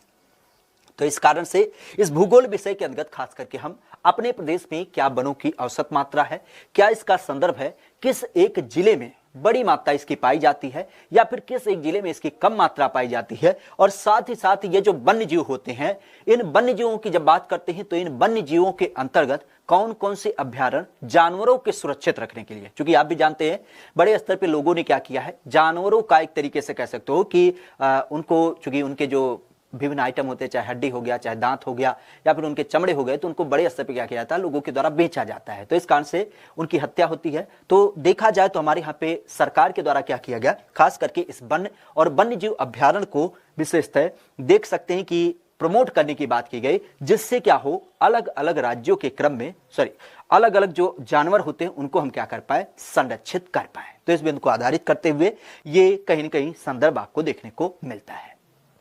अब अगर जो यहीं पे देखा जाए तो वन और वन्य जीव की जब बात की है और खेती बाड़ी की बात की है, तो ध्यान रखिएगा इसी के अंतर्गत आपको देख मिलता है अगला बिंदु आपके प्रदेश में पशुपालन का। पशुपालन की अगर बात करते हैं, खास करके एनिमल हस्बेंड्री की बात करते हैं, तो आप भी जानते हैं कि हमारे यहाँ पे जो एलिमेंट हस्बेंड्री होती है उसका जो संदर्भ होता है वो यूं होता है, क्योंकि प्रदेश में जो एक बड़ी संख्या होती है किसकी, आपके खेती बाड़ी से जुड़ी हुई, हमारे प्रदेश की जनसंख्या आप भी जानते हैं खेती बाड़ी से जुड़ी हुई है। और वहीं पर अगर जो देखा जाए खास करके पशुपालन, तो हमारे ही प्रदेश में जितने भी लोग क्या करते हैं, आपके खेती बाड़ी से जुड़े होते हैं, वही लोग बड़ी मात्रा में क्या करते हैं, खेती के अलावा अगर बात करते हैं तो ये पशुपालन भी करते हैं। और पशुपालन के अंतर्गत देखा जाए तो ये इनके एक्स्ट्रा इनकम की बात करता है। आपने देखा होगा खास करके कि जैसे गाय का गोबर, और गाय के गोबर को हम क्या करते हैं, खेत में मिलाते हैं, तो खेत की उपज बढ़ जाती है, और उसके बाद उसी उपज के संदर्भ में जो गेहूं के डंठल होते हैं उन सब की जब बात करते हैं तो उन सबको हम क्या करते हैं, गाय को चारे के रूप में इस्तेमाल करते हैं। तो एक दूसरे का संसाधन मिला होता है, और अतिरिक्त उपज के रूप में आप जानते हैं जैसे गाय का दूध हो गया, दूध से बनने वाली खीर हो गई, खीर से बनने वाली आपकी क्या हो गई, रबड़ी हो गई, इसके अलावा घी हो गया, साथ ही साथ मधुमक्खी पालन के अंदर शहद हो गया, इसके अलावा अगर देखा जाए तो आपके गोबर हो गए जिससे कभी कभी ऊर्जा भी बनाई जाती है, साथ ही साथ अगर देखा जाए तो मछली पालन, बकरी पालन, ये अलग अलग पालन के पहलू जो होते हैं वो आपके पशुपालन में देखे मिलते हैं। और पशुपालन के अंतर्गत ही चूंकि हमारे प्रदेश की एक बड़ी जनसंख्या क्या होती है, इस पे डिपेंड होती है और उसको एक्स्ट्रा इनकम मिलती है, तो इस कारण से सरकार क्या करती है, इसको प्रमोट भी करती है। जाहिर सी बात है इन सारी चीजों को जब हम देख लेते हैं तो उसके बाद चूंकि आप भी जानते हैं देश में जो आज के क्रम में सबसे बड़ी जनसंख्या है वो आपके उत्तर प्रदेश की है। अब उत्तर प्रदेश की जनसंख्या, जाहिर सी बात है कि हमारे यहां पे ये जो उत्तर प्रदेश की जनसंख्या होगी वो एक जगह तो रुकेगी नहीं, सबको कुछ बेसिक चीजें चाहिए चाहिए। और हमारे यहां पे अगर बात करते हैं तो इन लोगों को कहीं ना कहीं कह सकते हो कि हमारे यहां पे जब इन लोगों की बात की जाती है तो उनको क्या चाहिए, रोजगार भी चाहिए, क्योंकि हमारा प्रदेश बहुत रिच प्रदेश नहीं है। और अगर जो देखा जाए तो कह सकते हो कि हमारे यहाँ पे प्रमुखता से बात की जाती है कि ये जो प्रमुख आपके लोग रहते हैं उनके लिए कौन कौन से उद्योग उपलब्ध हैं, अर्थात रोजगार के साधन कौन कौन से उपलब्ध हैं। अगर जो उपलब्ध है तब तो जनसंख्या यहां पे रहेगी, और नहीं उपलब्ध होंगे तो जाहिर सी बात है क्या होगा, वो आपके किसी दूसरे प्रदेश में जाएंगे। लॉकडाउन में आपने इसका बड़ा जीता जागता उदाहरण देखा था कि बड़े स्तर पे क्या हुआ था, लोग अलग अलग प्रदेशों से आपके प्रदेश में आए थे। क्लियर है? कौन है भाई इंस्टाग्राम आईडी भेज रहे हो? अरे हम हूँ इंस्टाग्राम चलाइला, परेशान ना हो, ठीक है, हम हूँ के इंस्टाग्राम पे फॉलो कर लियो, लेकिन इतना ना फॉलो कराओ, परेशान ना हो, ये ग्रुप व्रुप का चक्कर छोड़ दो, ठीक है। नहीं तो हम बार बार कहते हैं कि ग्रुप यही बनाते रह जाओगे, बाद में पता चलेगा कि ये खतौनी का ग्रुप बना रहे हैं, ये नौटंकी ग्रुप बना रहे हैं, ये पान वाली दुकान का ग्रुप बना रहे हैं, ये उधार वसूली का ग्रुप बना रहे हैं, तो केवल ग्रुपे बनाते रह जाओगे। अभी अगर जो शांति से पढ़ लोगे ना तो बाद में लोग तुम्हें ढूंढेंगे कि अच्छा ये साहब हमारे थे, हमारे क्षेत्र से रिलेटेड थे, बहुत बड़े पद पे पहुंच गए हैं, तो ये किस ग्रुप में ऐड है, नंबर लोग ढूंढेंगे। नहीं तो इसे कहा होगा आज इस क्लास में अपना नंबर बांट रहे हो, चाहे वो चैट ग्रुप के माध्यम से, चाहे इंस्टाग्राम आईडी के माध्यम से, नहीं फिर क्या होगा, अगला कोई कोर्स लॉन्च होगा तो उसमें भी बोलोगे हाय हम आ गए, ये हमारी आईडी रही, इस पे आ जाओ, इस पे आ जाओ। कुछ ना होगा इससे, बिल्कुल बर्बाद हो पूरी तरीके से, ठीक है। अगर जो यहाँ पे आए हो तो कायदे से केवल पढ़ लो और एक बार पढ़ के अंतिम बार अपना सिलेक्शन लेके जाओ, ये दुनियादारी में कुछ ना रखी है, ठीक है। नहीं तो अगर जो ग्रुप की बात करोगे तो यहाँ पे हमारे पास भी ग्रुप है तो उसका नाम लिख दें और उसके बाद कह सकते हो कि यहीं पे इंस्टाग्राम आईडी लिख दें, तो हमें भी लोग फॉलो करेंगे, केवल वही काम रहेगा, हम ग्रुप लिखें वो हमें फॉलो करें, ठीक है, परेशान ना हो, ठीक है, थोड़ा सा पढ़ लो। यूट्यूब की दुनिया से अलग आओ, क्योंकि हम जिस तरीके से आपके सामने देख पा रहे हैं, जितना कमेंट आप कर रहे हो, उससे यही महसूस हो रहा है कि केवल बस पूरी तरीके से यूट्यूब वाली दुनिया में हो। ठीक है, तो थोड़ा सा कोई अगर जो समस्या होती है तो उसको बताने की कोशिश करें। ठीक है, उम्मीद ये करें कि अगर जो कोई आपके रिलेवेंट समस्या होती है तो उसको बताएं। ठीक है, अन्यथा बातों को रखते हैं तो उसमें कोई अगर जो जायज बात होती है तो वो भी क्या हो जाती है, निकल जाती है। ठीक है, तो हम ये चाहेंगे। बाकी आपका पूरा माध्यम है भाई, अनुच्छेद 19 आपको मिला ही है पूरी तरीके से अपनी चीजों को बताने का। ठीक है, चलिए यहां पे हम प्रमुख उद्योग की बात कर रहे थे। ठीक है, प्रमुख उद्योग क्या हो जाते हैं इसके अंतर्गत देखने को मिलता है। प्रमुख उद्योग के अलावा अगर बात करते हैं तो यहीं पर ध्यान रखिएगा, आपको देख मिलता है परिवहन। क्या नाम होता है, परिवहन की जब बात करते हैं तो परिवहन भी क्या हो जाता है हमारे यहाँ पे भूगोल व्यवस्था के अंदर। चूंकि आप भी जानते हैं जब हम अलग अलग चीजों का जैसे उत्पादन करते हैं या फिर हम मनुष्य की बात करें तो हमारे यहाँ पे परिवहन काफी महत्वपूर्ण हो जाता है। क्योंकि जैसे मान लेते हैं हमने दूध उत्पादित किया कहीं एक जगह पे, उस दूध को हमारे यहाँ पे खपत नहीं है तो हमें दूसरी जगह भेजना है। क्यों, क्योंकि तभी तो बेचा जाएगा और बेचने के बाद ही हमें क्या होगा, पैसे की प्राप्ति होगी। तो उस दूध को अलग जगह पे भेजने के लिए हमारे पास समुचित क्या होनी चाहिए, संसाधन होने चाहिए। तो इस समुचित संसाधन की जब बात करते हैं तो उसका क्रम जो हो जाएगा वो आपको विशेषता देख मिलेगा किसके रूप में, खास करके इस परिवहन के रूप में। ठीक है, परिवहन या फिर ट्रांसपोर्ट के रूप में हमें देख मिलता है किसके रूप में, अलग अलग चीजों को आधारित करते हुए, चाहे वो मनुष्य का एक जगह से दूसरी जगह जाना या फिर कह सकते हो कि जो हमारे संसाधन होते हैं उन संसाधनों को एक जगह से दूसरी जगह पहुंचाना। तो इन सब चीजों की जब बात करते हैं तो ये सारे बिंदु हमारे क्या होते हैं, भूगोल विषय के अंतर्गत अध्ययन किए जाएंगे। क्लियर है, यहां तक अगर जो चीजें क्लियर हैं तो एक बार थंब का निशान जरूर बना दे, बाकी तब हम अगले पिलर की तरफ बढ़ते हैं। ठीक है, यहां तक अगर जो आपको बिंदु क्लियर है तो एक बार थंब का निशान बना दे। ठीक है,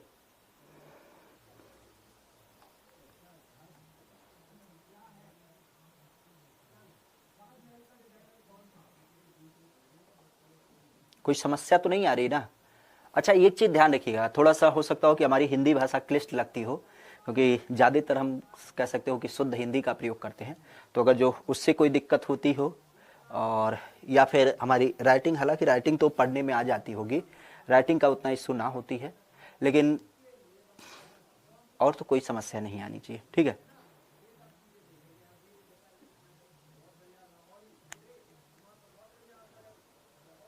अंग्रेजी देखो भाई, अंग्रेजी ग्रामर का जो इशू है वो तो क्लियर हो जाएगा। ठीक है, लेकिन जो हाउ बोलने वाली स्पेलिंग वाली आती है उसमें हम थोड़ा सा मतलब कह सकते हो वहाँ पे हमारा डब्बा गोल है।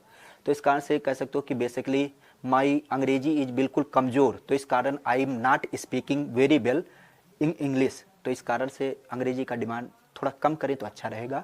हम यहाँ पे लिखने की पूरी कोशिश करेंगे। जो आपके टर्म्स होंगे, अगर जो कोई अलग अलग टर्म होंगे तो उनके बारे में जरूर चर्चा करेंगे, लेकिन बोलने की अगर जो आप उम्मीद करते हैं तो बिल्कुल उसमें तो हमारा डब्बा गुल है। ठीक है, तो अंग्रेजी में उसको हम ना चीज़ों को कर पाएंगे। ठीक है, क्लियर है, तो इस चीज को ध्यान रखिएगा। यहां तक इन सारे बिंदुओं को विशेषता है। ठीक है, एक बिंदु जैसा कि आप चर्चा कर रहे थे, यहीं पर एक अगला जो बिंदु आता है इसी के साथ जोड़ लीजिएगा, खास करके जनजाति के रूप में। ठीक है, यहां नीचे लिख दें जनजाति।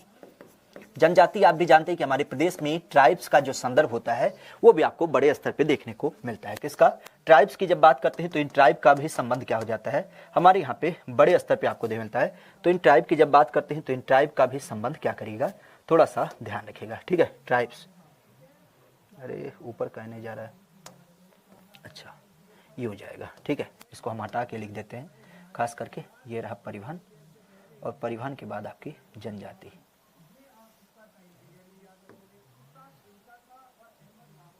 ठीक है, क्या हमने लिखा था, यहाँ लिखा था उद्योग, और उद्योग के साथ परिवहन, और परिवहन के साथ आपकी जनजाति। क्या नाम होती है, जनजाति। ठीक है, जनजाति, जनजाति, जनजाति या जिसको हम क्या बोलते हैं अपने यहाँ पे ट्राइब्स की संज्ञा देते हैं। ठीक है, ट्राइब्स, ट्राइब्स मतलब आप भी जानते होंगे कि ये क्या होते हैं, बड़ी मात्रा में जंगलों में निवास करते हैं, तो उनका क्रम आपको देखने को मिलता है। ठीक है, तो ये आपके क्या हो जाते हैं, दो पिलर विशेषता आपको देखने को मिलते हैं। कितना, दो पिलर की जब बात करते हैं तो इन दो पिलर का संदर्भ विशेषता आपका क्या हो जाता है, इस बिंदु के अंतर्गत देखने मिलता है। अगले पिलर की अगर जो चर्चा करें, ध्यान रखिएगा, अगला जो हमारा बिंदु होता है, अगला जो हमारा पिलर होता है वो खासा यहीं पर जुड़ता है। और उस पिलर के रूप में अगर जो देखा जाए तो हमारे प्रदेश की राजनीति और प्रशासनिक ढांचे की बात की जाती है। किसके, हमारे प्रदेश का राजनीतिक, और राजनीतिक के अलावा प्रशासनिक ढांचा क्या है उसकी हम बात करते हैं। ठीक है, राजनीति मतलब आप भी जानते हैं, राजनीति मतलब अलग अलग चीजों की बात की जाती है, और साथ ही साथ प्रशासनिक, और प्रशासनिक का जो संदर्भ आता है उसका जो क्रम होता है, मतलब हमारे यहाँ पे प्रशासन का क्या स्वरूप है। ठीक है, तो इन सारी चीजों की जब बात करते हैं तो सबसे पहला बिंदु इसमें हम अध्ययन करते हैं किसका, आपके प्रशासन के स्वरूप का। तो सबसे पहला बिंदु जो होगा वो हो जाएगा हमारे प्रदेश का प्रशासनिक ढांचा क्या है। प्रशासनिक ढांचा क्या है, मतलब एडमिनिस्ट्रेशन की जब बात करते हैं तो एडमिनिस्ट्रेशन का जो संदर्भ हो जाता है वो आपको किसके रूप में देख मिलता है। तो अगर जो इसकी बात करते हैं, ठीक है, अगर जो इसकी बात करते हैं तो इस क्रम में ध्यान रखिएगा कि प्रशासनिक ढांचा, जैसा कि आप भी जानते हैं हमारे यहाँ पे जो प्रशासन का ढांचा है वो यूं है कि एक है उत्तर प्रदेश, इस उत्तर प्रदेश को हमने क्या किया है, 18 अलग अलग मंडलों में डिवाइड किया है, और इसके बाद क्या होता है, इसको हमने डिवाइड किया है 75 जिलों में। 75 जिले के बाद फिर इसे क्या किया, हमने डिवाइड कर दिया कुल 350 अर्थात 351 तहसीलों में। ठीक है, कितने में, 351 तहसीलों में। तहसीलों के बाद इसको हमने डिवाइड किया आपके ब्लॉक पंचायत में, इनकी संख्या वर्तमान में 826 है। पुनः अगर जो देखा जाए तो ब्लॉक पंचायत के बाद आपके ग्राम पंचायत, जिनकी संख्या वर्तमान में 59,073 है। ठीक है, तो ये क्रम कहां से आता है, तो आप देख सकते हैं कि पहले राज्य जो था वो एक था, लेकिन इसके अलावा अगर बात करते हैं तो इनमें हमने क्या किया, अलग अलग चीजों को डिवाइड करते चले गए। मतलब प्रशासन को कैसे हम सुदिष्ट तरीके से रख पाए, इस कारण से हमने क्या किया, इसके अलग अलग भाग बनाते चले गए। तो इसी प्रशासनिक के बिंदु के आधार पर अगर देखा जाए, कई बार सीधा सा प्रश्न पूछा जाता है। जैसे अगर जो आपको पीछे का प्रश्न पत्र याद हो तो उसमें कई बार पूछा भी गया है कि जैसे हमारे यहाँ पे मंडल की संख्या कितनी है, जिलों की जो संख्या कितनी है। इसके अलावा अगर बात करते हैं तो कह सकते हो कि हमारे यहाँ पे जो तहसीलों की संख्या कितनी है, ब्लॉकों की संख्या कितनी है। इवन पिछला एक बार लेखपाल के पेपर हुआ था तो उसमें गांवों की संख्या को भी संदर्भ लिया गया था। तो इस तरीके से जो छोटी बड़ी चीजें होती हैं उनके बारे में कहीं ना कहीं हम प्रशासनिक ढांचा के अंतर्गत अध्ययन करते हैं। क्लियर। प्रशासनिक ढांचा के बाद चूंकि हमारे प्रदेश का जो सबसे महत्वपूर्ण पहलू होता है वो होता है मुख्यमंत्री, और इस मुख्यमंत्री की जब बात करते हैं तो इस मुख्यमंत्री के ऊपर कई सारे क्वेश्चन पूछे जाते हैं। विशेष अगर जो देखा जाए तो कह सकते हो कि जैसे प्रदेश के पहले मुख्यमंत्री कौन थे, वर्तमान मुख्यमंत्री कौन है, सबसे युवा मुख्यमंत्री कौन है, एक मुख्यमंत्री जो 2 राज्यों के मुख्यमंत्री बने, सबसे ज्यादा मात्रा में मुख्यमंत्री कौन बने, सबसे लंबे समय तक मुख्यमंत्री कौन बने, और मुख्यमंत्रियों के क्रम में अगर जो देखा जाए हम इनका थोड़ा सा क्या करेंगे, संदर्भ लेंगे। ठीक है, हम इनका थोड़ा सा संदर्भ लेंगे। किसका, क्यों, क्योंकि ये जो मुख्यमंत्री होते हैं उनका संदर्भ यूं होता है कि हमारे यहाँ पे जो मुख्यमंत्री होते हैं अगर जो इनकी बात करें तो ये कौन कौन से व्यक्ति ऐसे थे जो मुख्यमंत्री बने थे। जैसे आ गया क्वेश्चन कि निम्नलिखित में से उत्तर प्रदेश के मुख्यमंत्री नहीं थे। ठीक है, ऑप्शन की अगर बात करते हैं तो कह सकते हो कि गोविंद बल्लभ पंत, ठीक है, गोविंद बल्लभ पंत, दूसरा मायावती, तीसरा योगी आदित्यनाथ, और चौथा अमित पांडे। आप अपने हिसाब से किसका जवाब करेंगे। क्वेश्चन कुछ इस तरीके से है कि निम्न में से उत्तर प्रदेश के मुख्यमंत्री नहीं थे। ठीक है, निम्न में से उत्तर प्रदेश के मुख्यमंत्री नहीं थे। अगर जो हम ऑप्शन की बात करें तो आपके एक हो गए योगी जी, अर्थात इसके अलावा एक हो गए आपकी मायावती जी, मायावती के अलावा अगर बात करते हैं तो आपके गोविंद बल्लभ पंत, और एक हो गए आपके सबसे युवा मुख्यमंत्री अमित पांडे। ठीक है, तो कौन इसमें उत्तर प्रदेश के मुख्यमंत्री नहीं थे। अब जाहिर सी बात है आपको पता होना चाहिए जब आपने सारे नामों को पढ़ रखा होगा कि आखिर इनमें से उत्तर प्रदेश के मुख्यमंत्री कौन नहीं थे। क्लियर, उत्तर प्रदेश के मुख्यमंत्री कौन नहीं थे अगर जो इनकी बात करते हैं तो जाहिर सी बात है कि गोविंद बल्लभ पंत मुख्यमंत्री ना थे, बल्कि उनकी जगह पे अमित पांडे क्या थे, उत्तर प्रदेश के मुख्यमंत्री बने थे, पहली बार बने थे। हालांकि इनका नाम कोई जानता नहीं है, क्यों, क्योंकि इन्होंने जब मुख्यमंत्री पद दिया गया था तो उसको ठुकरा दिया था और बोला कि जाहिर सी बात है कि देश की आजादी में गोविंद बल्लभ पंत ने बहुत अच्छा रोल अदा किया है, तो इस कारण से हम इनके सम्मान के लिए क्या कर रहे हैं, इस खास करके पद को ठुकराते हुए अपना पद क्या करते हैं, गोविंद बल्लभ पंत को दे देते हैं। तो इस कारण से अमित पांडे का नाम कोई नहीं जानता है, लेकिन इसके अलावा अगर बात करें तो गोविंद बल्लभ पंत को क्या किया जाता है, प्रदेश का पहला मुख्यमंत्री बना दिया जाता है। तो इस तरीके से ध्यान रखिएगा कि हमारे प्रदेश में मुख्यमंत्रियों के नाम भी कई बार पूछे जाते हैं। ठीक है, हालांकि जोक सपाट, अमित पांडे तो हमारा ही नाम है, हम तो कभी ना मुख्यमंत्री बने हैं। मुख्यमंत्री की जब बात करेंगे तो यहाँ पे गोविंद बल्लभ, योगी आदित्यनाथ, मायावती, ये सारे हो जाएंगे। बल्कि अमित पांडे की जब बात करते हैं तो ये तो एग्जाम्पल में यूपी जी के पढ़ाते हैं, ना कि ये प्रदेश के मुख्यमंत्री हैं। तो इस तरीके से भी क्वेश्चन आपके मिक्सअप लेवल में पूछे जाते हैं। ठीक है, तो इस चीज को थोड़ा सा ध्यान रखेंगे। और जाहिर सी बात है कि अगर जो आपने नामों को देख रखा होगा तो इन नामों को देखने के नाते आपको यह बिंदु क्लियर होगा कि यह व्यक्ति क्या होगा, कहीं ना कहीं प्रदेश का मुख्यमंत्री नहीं होगा। क्लियर। साथ ही साथ अगर जो देखा जाए तो यहीं पे अगला जो बिंदु आता है वो आता है खास करके मुख्यमंत्री के बाद संवैधानिक पहलू को आधारित करता हुआ अगला व्यक्ति, जिसका नाम होता है राज्यपाल। ठीक है, तो प्रशासनिक ढांचा, उसके बाद आपका हो जाता है मुख्यमंत्री अर्थात चीफ मिनिस्टर, और राज्यपाल की जब बात करते हैं जिसको हम गवर्नर की संज्ञा देते हैं। ठीक है, तो गवर्नर या फिर आप कह सकते हो कि राज्यपाल। राज्यपाल संविधान के दायरे में अगर जो रह के बात करें तो संविधान के अंतर्गत आप भी जानते हैं कि संविधान जो एक संरचना बताती है, एक जो पहलू बताती है अनुच्छेद के अनुसार, वो बताती है कि राज्यों में एक राय होगा, राज्यपाल होगा। अर्थात राज्यपाल की जब बात करते हैं तो राज्यपाल सबसे प्रमुख संवैधानिक व्यक्ति माना जाता है आपके प्रेम में। ठीक है, आपके क्रम की अगर बात करते हैं तो आपके क्रम में खास करके राज्यपाल की जब बात करते हैं तो ये प्रदेश का क्या होता है, सबसे महत्वपूर्ण बिंदु माना जाता है। और अगर जो इसकी बात करते हैं तो ये प्रमुखता से देखने को मिलता है। क्लियर है, तो ध्यान रखिएगा यहां पे राज्यपाल और राज्यपाल के बाद मुख्यमंत्री।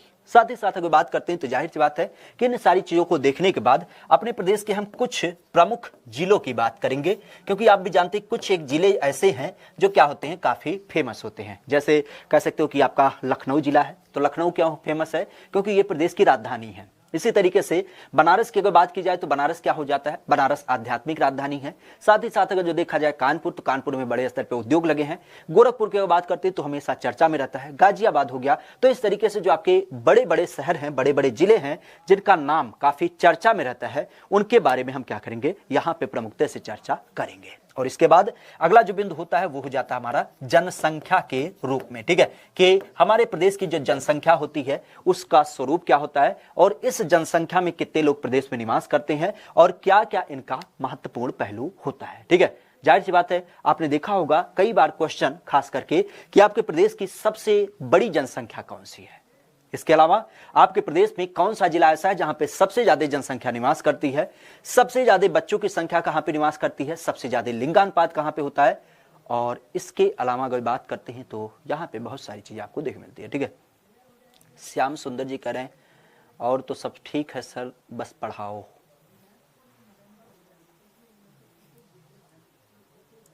मतलब हम क्या कर रहे हैं फिर, यहाँ पे पढ़ा नहीं रहे।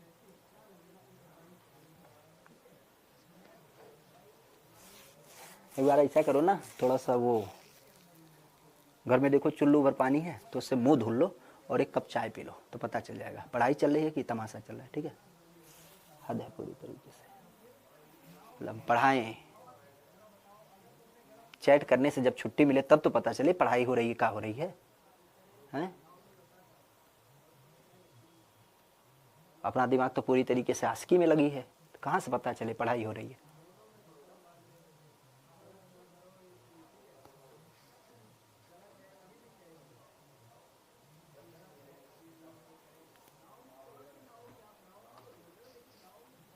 मतलब ये क्या करी जा रहा है।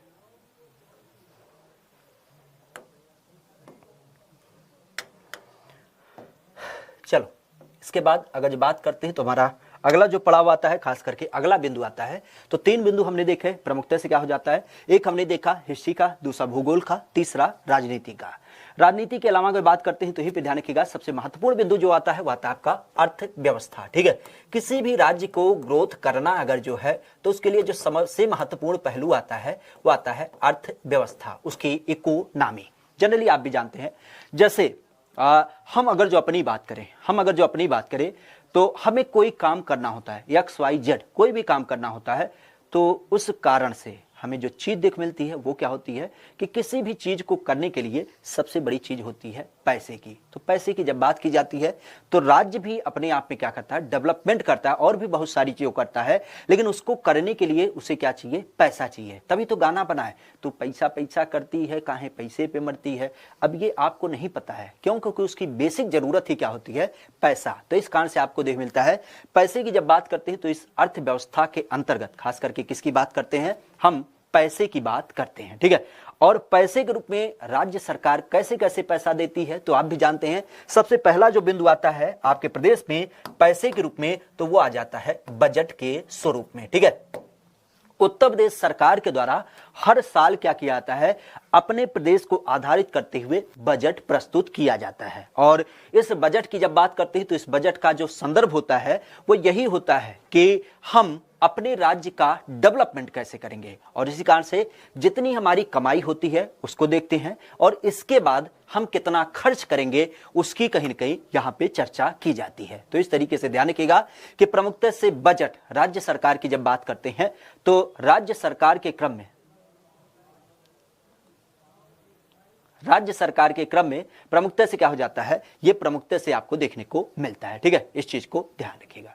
क्लियर है, राज्य सरकार के अंदर जो बजट प्रस्तुत किया जाता है उसका मतलब यही होता है कि हम राज्य सरकार को कैसे डेवलप करेंगे, उन सारी पहलुओं की बात की जाती है। और इसके बाद जो अगला बिंदु आता है वो आता है योजना के रूप में।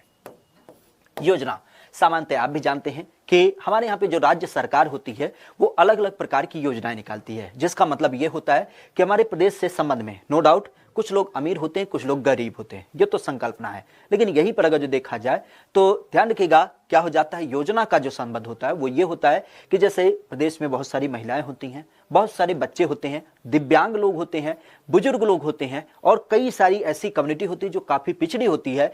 तो सरकार इनके उत्थान के लिए मुख्य धारा में कैसे इनको लाया जाए उसके लिए राज्य सरकार के द्वारा अलग अलग पहलू को आधारित करते हुए विभिन्न प्रकार की योजनाएं निकाली जाती हैं। और योजनाओं के अलावा अगर बात करते हैं तो राज्य के क्रम में ही आपने सुना भी होगा कई बार आर्थिक समीक्षा का नाम, और आर्थिक समीक्षा या जिसको हम क्या बोलते हैं, इकोनॉमिक सर्वे भी संज्ञा देते हैं। क्या बोलते हैं, इकोनॉमिक सर्वे की जब बात करते हैं तो ये भी आपकी क्या होती है, राज्य सरकार के द्वारा निकाली जाती है। और जिसका जो पूरा पूरा उद्देश्य होता है वो ये होता है कि राज्य सरकार किस स्तर पे कहां किस मॉडल पे डेवलप कर रही है, उन सारी चीजों को यहां पे निर्धारित किया जाता है। ठीक है, तो आर्थिक गतिविधियों के अंतर्गत अगर देखा जाए तो आर्थिक गतिविधियों में प्रमुखता से खास करके आर्थिक समीक्षा जो कहीं न कहीं कह सकते हो कि आपके प्रदेश के बारे में क्या करती है, बहुत सारी चीजों को यहां पे अनाउंस करती है। ठीक है, तो इस चीज को ध्यान रखिएगा।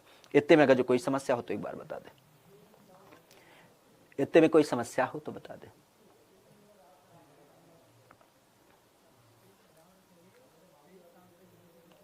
बताने का मतलब ये ना बाबा मुंह ना खोलना है, थंब का निशान केवल बनाना है। ठीक है, उससे हम समझ जाते हैं कि अनबोलता जानवर सामने बैठा है तो जाहिर सी बात है कि अब वो बता नहीं पाएगा, लेकिन इतना तो बता पाएगा। अच्छा है, ठीक है, तो थंब का निशान बना दो, हम चीज़ों को समझ जाएंगे। क्योंकि आप लोग हमारे सामने अनबोलता जानवर हैं पूरी तरीके से। ठीक है, यहाँ पे केवल एक ही व्यक्ति बोल सकता है, उसका नाम है अमित। अमित अमित केवल एक व्यक्ति। तो इस कारण से आप लोग अपनी बातों को ना रखें, बस केवल थंब का निशान बता दें, हमें समझ में आ जाएगा कि आप चीजों को समझ पा रहे हैं कि नहीं।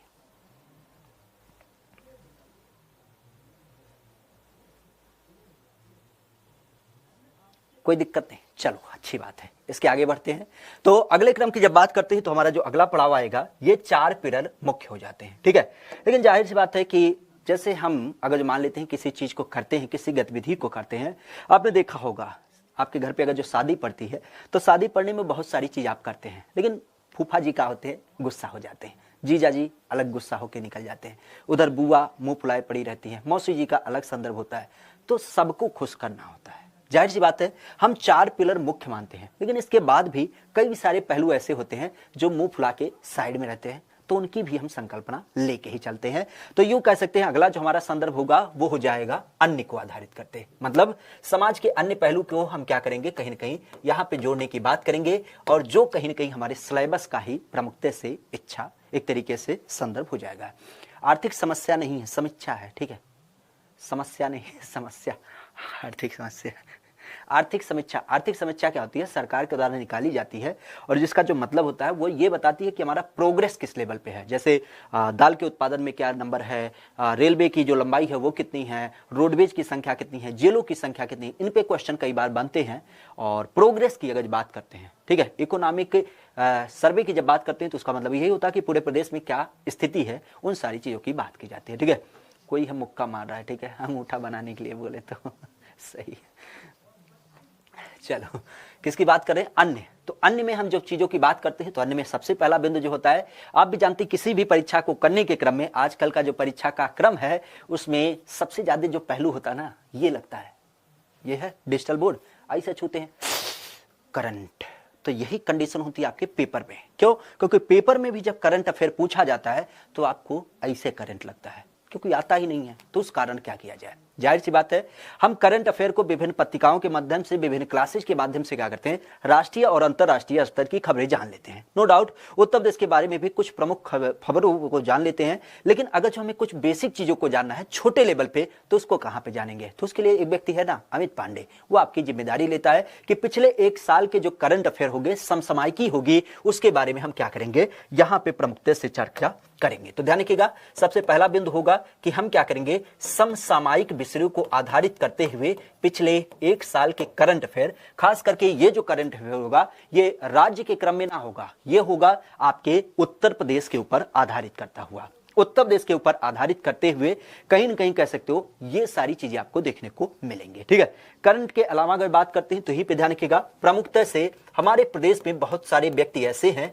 जो काफी मशहूर हैं। जैसे अमिताभ बच्चन तो लगभग सभी जानते होंगे, लेकिन अगर जो यहीं पे बात करें तो जैसे आपके मुंशी प्रेमचंद हो गए, मुंशी प्रेमचंद के अलावा अगर बात करते हैं तो आपके कबीरदास हो गए, कबीरदास के अलावा अगर बात करते हैं तो आपके रानी लक्ष्मीबाई हो गई, और रानी लक्ष्मीबाई के अलावा अगर बात करते हैं तो यहीं पे आपका खास करके रामचंद्र शुक्ला। तो इस तरीके से कह सकते हो कि हमारे यहाँ पे जो नामों की बात की जाती है, जो फेमस पर्सनालिटी है, जो आप कह सकते हो कि प्रमुखता से कई सारे व्यक्ति हैं, उन सारी चीजों के बारे में हम यहाँ पे चर्चा करेंगे। ठीक है, प्रदेश के संबंध में कुछ प्रमुख व्यक्तियों को जिनके ऊपर आधारित कई बार प्रश्न पूछे जाते हैं, उनकी चर्चा हम यहाँ पे करेंगे। और इसके अलावा अगर बात करते हैं तो आपके प्रमुख स्थल, क्या प्रमुख स्थल के बारे में चर्चा की जाएगी। फेमस प्लेसेस की जब बात करते हैं, जिसमें आपने देखा भी था अभी कुछ दिन पहले, किसकी बात की जा रही थी, अभी कुछ दिन पहले कह सकते हो कि जब आपका एसआई का पेपर चल रहा था तो उस एसआई के पेपर में आने बेच क्या हुआ था, एक दो प्रश्न एक पाली में आता था, और उसमें आपने देखा था कई सारे स्थलों के बारे में चर्चा किया गया था। ठीक है, तो इस चीज को ध्यान रखिएगा, प्रमुख स्थल की जब बात करते हैं तो इसका क्रम हो जाता है। ठीक है, दिलबीर जी आपका एक ग्रुप बना है, तो उस ग्रुप में हम भी जुड़ना चाहते हैं, हमें भी जोड़ लेते हैं, ग्रुप में हमें जोड़ लो, हम भी कुछ बतियाएंगे तुमसे। ठीक है, बहुत अच्छा बतियाते हैं, हमसे कोई ना बतियाता। ठीक है, तो आप मैसेज करेंगे तो हम बतिया लेंगे। ठीक है, भेज देना लिंक हमारे फेसबुक पे। प्रमुख स्थल क्या हो जाता है, प्रमुख स्थल जब इसकी बात करते हैं तो ये आपको देखने को मिलता है, खास करके अपने प्रदेश के कुछ प्रमुख स्थलों की। ठीक है, प्रमुख स्थल के बाद अगर बात करते हैं तो यहीं पे ध्यान रखिएगा, हम अपने प्रदेश में बांटे जाने वाले कुछ प्रमुख पुरस्कार की बात करेंगे। किसकी? पुरस्कार। आप भी जानते होंगे कि हमारे प्रदेश में कई सारे क्या हैं, संस्थान हैं, और इन संस्थानों की जब बात करते हैं तो इन संस्थानों के माध्यम से अलग अलग प्रकार के पुरस्कार दिए जाते हैं। ये तो दिए जाते हैं, लेकिन इसके अलावा आप जानते हैं कि हमारे यहाँ पे क्या हो जाता है, विभिन्न प्रकार के ऐसे संस्थान हैं, ऐसे आप कह सकते हो कि जो ग्रुप हैं, उनको क्या किया जाता है, पुरस्कार दिया जाता है राष्ट्रीय अंतरराष्ट्रीय स्तर का। तो उनकी जब बात करते हैं तो उनके लिए भी यह काफी महत्वपूर्ण हो जाता है। तो उस चीज को आधारित करते हुए हम अपने प्रदेश के क्रम में क्या करेंगे, कुछ प्रमुख पुरस्कारों की भी क्या करेंगे, चर्चा यहाँ पे करेंगे।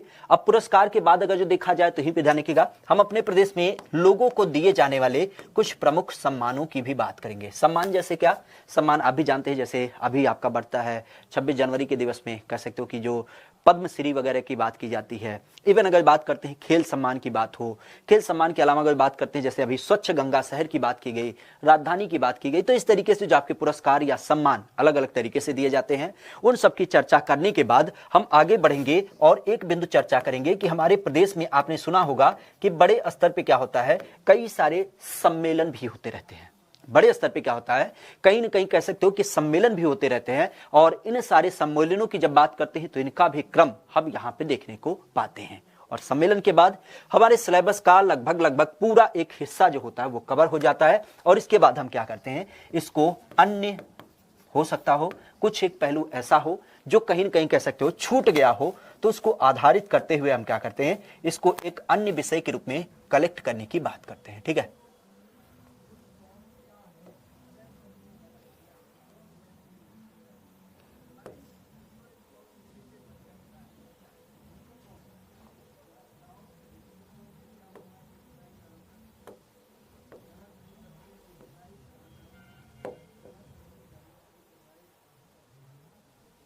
अब एक सेकंड के लिए आपको रोकेंगे। ठीक है, यहां पे रोकने का मतलब जो है वो ये है, क्योंकि हमने जो विस्तृत तरीके से चर्चा किया है वो सिलेबस के ऊपर आधारित चर्चा किया है। ठीक है, अगर जो हम यहाँ पे बात करें तो हमने जैसा कि बताया कि हमारा जो 4 पिलर है पाठ्यक्रम का वो इस तरीके से है। ठीक है, उम्मीद करते हैं कि लगभग आपने पीछे भी बिंदुओं को देखा होगा और इस सारी चीजों को समझते होंगे।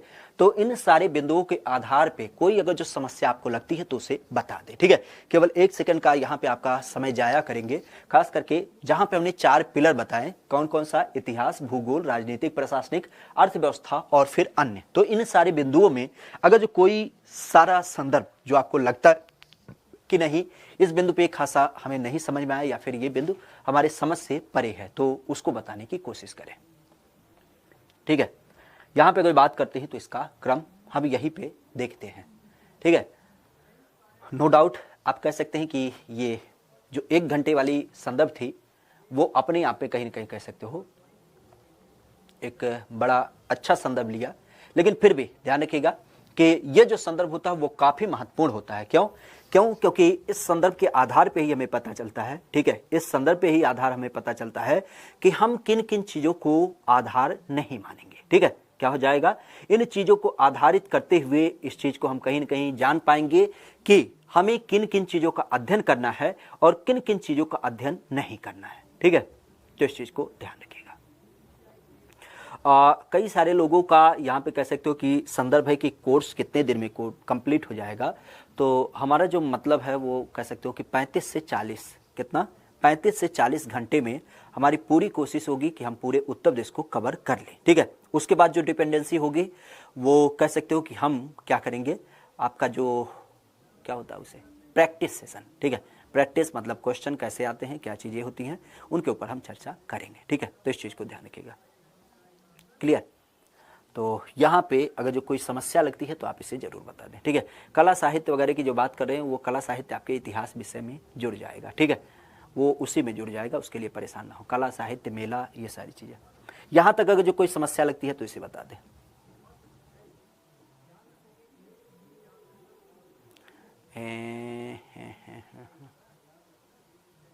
आईपीसी धाराएं, वाह भाई वाह, आईपीसी धाराएं पूछी जाती हैं।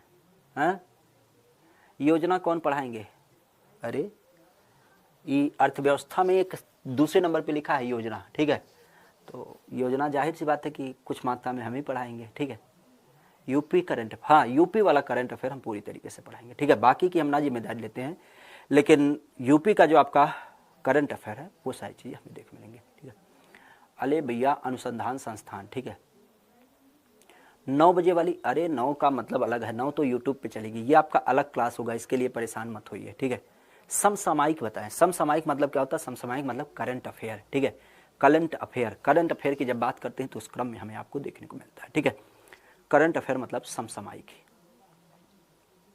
क्लियर, ये जो योजना यूपी से रिलेटेड होगी उनको हम कराएंगे, बाकी आप हम समझ अगर पा रहे हो तो हो सकता हो कि आप अलग बिंदु की बात कर रहे हैं, लेकिन बाकी जो विस्तृत योजनाएं हैं वो जो आपके योजना वाले सरा एक तरीके से होंगे, उनकी जब बात करते हैं तो उनसे संबंधित होगा। ठीक है, तो चलिए पड़ोसी को जवाब देने के लिए खासा हम कहीं ना कहीं एक बार फिर से तैयार होंगे, और उस पड़ोसी को आज से तो कमर कस के तैयार ही हो जाएंगे। क्यों, क्योंकि उसको नागिन धुन पे डांस कराना है। ठीक है, सम्मान बता दें भैया, पुरस्कार और सम्मान। ठीक है, पुरस्कार और सम्मान हालांकि बहुत ज़्यादा अंतर नहीं है, लेकिन फिर भी अगर जो देखा जाए तो ध्यान रखिएगा, हमारे यहाँ पे पुरस्कार और सम्मान का जो संदर्भ आता है वो यूं ही आता है। ठीक है, वो यूं ही आता है कि जैसे मान लेते हैं कि हमने क्या किया, हिंदी साहित्य सम्मान आपने सुना भी होगा, हमारे यहाँ पे जो हिंदी भाषा संस्थान है उसके द्वारा भाषा गौरव को आधारित करते हुए विश्व भारती सम्मान, भारत भारती सम्मान, ये सारे सम्मान दिए जाते हैं। ठीक है, इसी तरीके से बात करते हैं, जैसे आपने गणतंत्र दिवस पे देखा था, क्या देखा था, गणतंत्र दिवस पे देखा था कि उत्तर प्रदेश की झांकी को क्या हुआ था, खास करके पहली झांकी का पुरस्कार दिया गया। तो मतलब कोई बहुत विशेष अंतर नहीं है, हालांकि हमने केवल नाम अलग अलग कर दिया पुरस्कार और सम्मान का। ठीक है, तो इसके लिए परेशान ना हो। ठीक है, क्लियर है। पीडीएफ नहीं देंगे इस बैच में, पीडीएफ नहीं देंगे।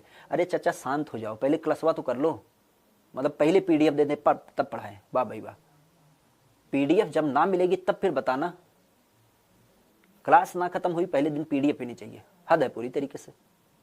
तो एक किताब खरीद लेते मार्केट से, वही पढ़ लेते पीडीएफ, क्या करने के लिए इतना महंगा कोर्स लिए। कितना क्वेश्चन पूछा जाता है, इसके लिए एक बार प्रीवियस पेपर देख लो ना, कितना क्वेश्चन पूछा जाता है। हालांकि हमें पता है कि अगर जो पूछा जाता है तभी आपको बताया जा रहा है, लेकिन फिर भी एक बार आप प्रीवियस क्वेश्चन देख लें अपने हिसाब से तो आपको आइडिया लग जाएगा। उम्मीद करते हैं कि जो आपका प्रश्न पत्र होता है उसमें कम से कम 5 से 10 क्वेश्चन तो देखने को मिलते हैं। कितना, 5 से 10 क्वेश्चन आपको देखने को मिलते हैं यूपीजी के वाला। ठीक है, तो इस कारण परेशान ना हो। क्लियर, चलिए तो फिर इसके आगे कंटिन्यू करते हैं, नहीं तो अगर जो आपकी चीज़ों को हम सुनते रहेंगे तो केवल सुनते ही रह जाएंगे, केवल हम कमेंट पे डिपेंड रह जाएंगे। हम चलते हैं अपने संदर्भों को आगे बढ़ाते हैं। ठीक है, और संदर्भों को आगे बढ़ाने के क्रम में अगर बात करें तो हमारा जो अगला पड़ाव होता है वो इसी से जुड़ता है, और जुड़ने के क्रम में आज हम जो प्रमुख चर्चा करेंगे वो उत्तर प्रदेश के परिचय के साथ शुरुआत करेंगे। किसके साथ, उत्तर प्रदेश के सिलेबस के आधार पे ही क्या करेंगे, हम कहीं ना कहीं चर्चा करेंगे। और सिलेबस के अंतर्गत बात करें तो हम उत्तर प्रदेश के परिचय की बात करेंगे। किसका, आज चूंकि आपने देखा भी होगा जो आपका टाइटल लिखा है वो परिचय है, या जिसको हम क्या बोलते हैं, इंट्रो की संज्ञा देते हैं। क्या बोलते हैं, इंट्रो की संज्ञा देते हैं। ठीक है, तो परिचय जाहिर सी बात है, सबसे बड़ी बात तो यही आती है कि परिचय जब हम करने जा रहे हैं अपने प्रदेश का, तो हमारे प्रदेश का जो नाम हुआ वो नाम कैसे आया। ठीक है, सबसे पहली बात तो यही आती है। आप भी जानते हैं हमारे यहाँ पे जब प्रदेश के नाम की बात की जाती है तो आखिर ये उत्तर प्रदेश इसका नाम कैसे पड़ा, हम वहीं से शुरुआत करते हैं। जनरली आप भी जानते हैं हमारे प्रदेश में इस उत्तर प्रदेश का इतिहास काफी पुराना है, उसको इतिहास विषय में देखेंगे। लेकिन यहाँ पे अगर जो देखा जाए, ठीक है, यहाँ पे अगर जो देखा जाए तो यहाँ पे हम जब शुरुआत करते हैं तो अंग्रेजों के शासनकाल से शुरुआत करते हैं, क्योंकि आधार वहीं से बनता है। आप भी जानते हैं अंग्रेजों से पहले जो हमारे यहाँ पे शासन होता था वो क्या होता था, राजा महाराजाओं का शासन होता था। छोटे छोटे राजा, चुटपुटिया टाइप के, ये रहे कहाँ से, आपके बांसी के राजा, ये हो गए आपके क्वेश्चन वाले राजा, ये हो गए संविधान वाले राजा, ये हो गए हिंदी वाले राजा, ये हो गए हाय सर वाले राजा, ये हो गए सोना वाले राजा, ये हो गए बाबू वाले राजा, ये हो गए क्या ही कहा जाए, मतलब छोटे छोटे राजा होते थे जिनका कोई ताल्लुक नहीं होता था। तो इस तरीके से कोई बड़ा प्रदेश नहीं था। लेकिन आप भी जानते हैं कि हमारे यहाँ पे जब अंग्रेजों का शासन काल हुआ तो उन्होंने क्या किया, अलग अलग प्रदेशों को एक तरीके से उस पर अपना कब्जा जमाना जब चालू किया तो उन्होंने क्या किया, जाहिर सी बात है कि अंग्रेज अलग अलग नहीं जाते थे, एक साथ कंबाइन कर रहे थे। और एक साथ कंबाइन करने के नाते आज जो आपको अखंड भारत का स्वरूप देख मिलता है वो कहीं ना कहीं नींव उन्हीं के द्वारा डाली गई। अगर जो देखा जाए तो उस क्रम में आपको दे मिलता है इसका परिचय। अगर जो हम बात करें तो इसके परिचय के रूप में हम नाम से चर्चा करते हैं। किससे, नाम के रूप में चर्चा करते हैं। और नाम की अगर बात करते हैं तो इसका नाम कैसे आता है, जाहिर सी बात है अगर जो आप उत्तर प्रदेश को कहीं देख पाए, ठीक है, हमारे एक भारत मैप के आधार पे अगर जो हम उत्तर प्रदेश को कहीं देख पाए तो आप जानते भी हैं कि ये अगर जो ये भारत का मैप है तो इस भारत का मैप अगर जो दिशा के आधार पे बात किया जाए तो दिशा के आधार पे आप भी जानते हैं कि ये होता है पूरब और ये होता है पश्चिम, ये होता है उत्तर और ये होता है दक्षिण। कायदे से अगर बात करें तो आपको भी पता है, ठीक है, आपको भी पता है कि ये वाला जो लोकेशन था ये था आपका पश्चिम बंगाल कलकत्ता। और अंग्रेजों की जब बात करते हैं तो अंग्रेजों की जो फैक्ट्री वगैरह होती थी वो कहां पे रहती थी, तो वो फैक्ट्री आपके कलकत्ता में थी। और इन्होंने जब अपना शासन प्रशासन बढ़ाते चलाए तो इस क्रम में हम देखते हैं कि इनका जब शासन प्रशासन बढ़ते बढ़ते आगे चला तो यहीं पर एक प्रदेश पड़ता था छोटा सा, और वही प्रदेश इनके कब्जे में आया। और जब ये कब्जे में आया तो इनके लोकेशन के आधार पे अगर बात करें तो दिशाओं के आधार पे आप भी देखते हैं कि ये क्या हो गया, ये आपका पश्चिम का संदर्भ हो गया और ये आपके उत्तर का संदर्भ हो गया। तो इसी कारण से इन्होंने इस छोटे से लोकेशन को जो नाम दिया वो क्या नाम दिया, वो नाम दिया अपने हिसाब से उत्तर पश्चिम प्रांत। ठीक है, तो इसका पुराना जो नाम निकल के आता है वो नाम निकल के आता है उत्तर पश्चिम प्रांत। ठीक है, उत्तर पश्चिम प्रांत। इस उत्तर पश्चिम प्रांत की जब बात करते हैं तो ये हमारे यहां पे अंग्रेजों के द्वारा इसको नाम दिया गया। विशेषतः ध्यान रखिएगा, इस उत्तर पश्चिम प्रांत की जब बात करते हैं तो इस उत्तर पश्चिम प्रांत के खास करके अगर जो ये तो अंग्रेजों के द्वारा दिया गया नाम था, लेकिन अगर जो हम अपने यहाँ पे वैदिक काल की बात करें, किसकी, वेद काल की, वेद पुराण की जब बात करें तो इस वैदिक काल में इसका क्या नाम हुआ करता था। तो वैदिक काल में खास करके ऋषि मुनि की जब बात करते हैं,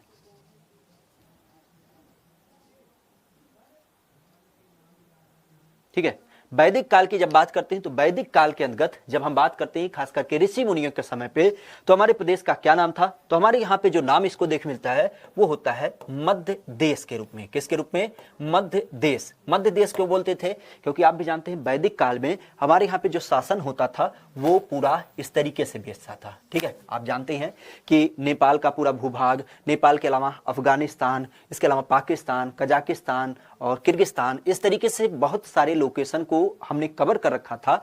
तो ये बीच में पड़ता था, यहाँ पे पड़ता था। तो इस कारण से इसको हम क्या नाम देते थे, इसको कहीं न कहीं हम करते थे अपने यहाँ पे मध्य देश। कब, वैदिक काल के अंतर्गत। और साथ ही साथ अगर जो इसकी बात करते हैं तो ध्यान रखिएगा, इसी को हम ब्रह्मर्षि देश की भी संज्ञा देते थे। ब्रह्मर्षि देश, ब्रह्मर्षि देश क्यों बोला जाता था, ब्रह्मर्षि देश इस वजह से बोला जाता था क्योंकि आप भी जानते हैं ऐसी मान्यता है हमारे यहाँ पे अगर जो देखा जाए, हालांकि वैसे आप भी जानते हैं कि हमारे प्रदेश में ही बड़े स्तर पे जब मान्यता ऐसी है कि भगवान ब्रह्मा के द्वारा पहली बार सृष्टि का सृजन किया गया, तो इन्होंने क्या किया, कहीं ना कहीं कह सकते हो कि प्रयागराज में आके पहला यज्ञ किया। तो इस तरीके से कह सकते हो कि ब्रह्मर्षि देश अर्थात ऋषि मुनियों की देश मानी जाती है। इसके अलावा आप भी जानते हैं जैसे भगवान राम की जब बात करते हैं तो उनकी जन्मस्थली है। साथ ही साथ अगर जो देखा जाए तो यहीं पे कृष्ण की भी जन्मस्थली होती है, बुद्ध की जन्मस्थली भी होती है, और बुद्ध के अवतार के रूप में अमित की जन्मस्थली भी क्या होती है, यहीं पे देख मिलती है। साथ ही साथ अगर बात करें तो यहीं पे आपके कई सारे जैन धर्म गुरुओं से संबंध यहाँ पे देख मिलता है। इसके अलावा अगर बात करते हैं तो विभिन्न प्रकार के ऋषि, चाहे वो ऋषि वाल्मीकि हो, चाहे ऋषि कपिल हो, या फिर अगर जो देखा जाए तो यहीं पे आपके खास करके दधीची ऋषि की जब बात करते हैं तो यूं कह सकते हो कि विभिन्न प्रकार के जो ऋषि महर्षि और जो विभिन्न प्रकार के अवतार वगैरह की संबंधित बातें होती हैं वो आपको यहीं पे देख मिलती है। और इसी कारण से वैदिक काल में इसको हम क्या बोलते थे, इसको हम प्रमुखता से अपने यहाँ पे ब्रह्मर्षि देश की संज्ञा देते थे। क्या नाम देते थे, इसको ब्रह्मर्षि देश की संज्ञा देते थे। क्लियर। लेकिन समय बदलने के साथ ही साथ हमने क्या किया, इसको नाम बदलते भी चले गए, क्योंकि जो हमारा पूरा प्रमुखता से पुराना शहर था वो कलकत्ता था, और कलकत्ता के एवज में अगर जो देखा जाए तो ये उत्तर दिशा की तरफ पड़ता था, और इस कारण से इसको हम समय समय पे जो नाम देते थे वो खासा नाम देते थे, खास करके उत्तर का प्रदेश। क्या बोलते थे, उत्तर का प्रदेश। ठीक है, उत्तर प्रदेश नहीं बोलते थे, ध्यान रखिएगा, उत्तर प्रदेश नहीं बोलते थे, इसको जो बोलते थे उत्तर का प्रदेश बोलते थे, या फिर उत्तर का राज्य बोलते थे, या फिर उत्तर का इसको प्रांत भी बोला जाता था। ठीक है, मतलब उत्तर दिशा की तरफ पड़ने वाला आपका, चाहे वो प्रदेश हो, चाहे वो राज्य हो, चाहे वो आपका प्रांत हो। और इसी कारण से आपने सुना भी होगा इसका एक और नाम देख मिलता है जिसको हम नाम देते हैं उत्तरी प्रांत भी। ठीक है, तो ये सारे नाम क्या हो जाते हैं, ये सारे नाम विशेषतः आपके उत्तर प्रदेश के क्रम में देखने को मिलता है। ठीक है, उत्तर प्रदेश के क्रम में ये सारे नाम विशेषता आपको दे मिलते हैं, खास करके जब हम नामों के उत्पत्ति की चर्चा करते हैं। ठीक है, क्या हो जाता है, उत्तर प्रदेश के क्रम में खास करके जब नामों की चर्चा करते हैं तो नामों का क्रम आपको प्रमुख रूप से देखने को मिलता है। लेकिन जैसा हमने चर्चा किया कि जो एक्चुअल में नाम निकला उत्तर पश्चिम प्रांत, और जहां से चीजें की बदलाव शुरू हुई, क्योंकि यहां पे हमें कोई सन या फिर ईयर का क्रम नहीं देख मिलता है, लेकिन ईयर का जो क्रम देख मिलता है वो अब आगे चालू होता है। क्योंकि आप भी जानते हैं, जैसा कि हमने चर्चा किया कि कलकत्ता में अंग्रेजों का शासन काल था, और ये शासन काल बढ़ते बढ़ते आगे तक बढ़ा, और पहले जब ये शासन करते थे तो ये बंगाल के अंतर्गत करते थे। इनका क्या होता था, बंगाल में शासन प्रशासन था, और बंगाल में शासन होने के नाते ये क्या करते थे, पूरे बंगाल पे राज करते थे। लेकिन इन्होंने क्या किया, अपना क्रम बदला, और क्रम बदलने के अंतर्गत अगर बात करें तो इन्होंने कैसे कैसे क्रम बदला, अगर जो उसकी बात करें तो विशेष ध्यान रखिएगा, इनके बदलने का जो क्रम था वो कुछ इस तरीके से था। कैसे, तो एक एक चीजों की हम चर्चा करते हैं प्रमुखता से। यहां तक बिंदु क्लियर है, कोई दिक्कत तो नहीं, यहां तक कोई दिक्कत? पूरब कहां से हो जाएगा भाई? पूरब कहां हो जाएगा? देखो पूरब इस वजह से होता अगर जो यहां से कोई चीज ली जाती, ठीक है। अंग्रेज चूंकि यहां पे बैठे थे, आपने रीजनिंग पढ़ी है, और रीजनिंग में जब पढ़ा है तो इस बिंदु को आप आधारित करिएगा। जब अंग्रेज यहां पे बैठे हैं तो यहां के आधार पे, अपने लोकेशन के आधार पे इन्होंने क्या किया, इसको काउंट किया। तो जाहिर सी बात है ये दिशा क्या हो गया, ये आपका उत्तर हो गया और ये आपका पश्चिम हो गया। तो जाहिर सी बात है कि ये उत्तर पश्चिम हो जाएगा, ना कि उत्तर पूरब होगा, ठीक है। तो इस चीज को ध्यान रखिएगा। क्लियर है? यहां तक बिंदु क्लियर है? ठीक है, चलिए। तो इसके बाद अगले क्रम की बात करते हैं। तो ध्यान रखिएगा, हमारा जो बिंदु बढ़ता है आगे, चूंकि हमने देखा कि अंग्रेजों के द्वारा ही इसकी शुरुआत की गई, और अंग्रेजों के शासन काल में ही जब इसकी शुरुआत हुई थी, तो पहला स्तर आप भी जानते होंगे कि हमारे यहाँ पे जब इसकी शुरुआत की गई थी तो वो शुरुआत हुई थी कब? वो हुई थी सन 1833 से। क्यों?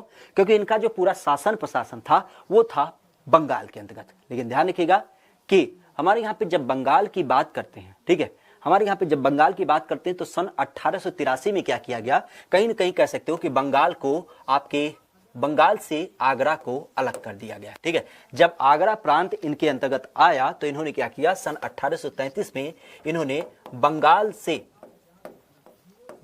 से आगरा प्रेसिडेंसी को अलग कर दिया।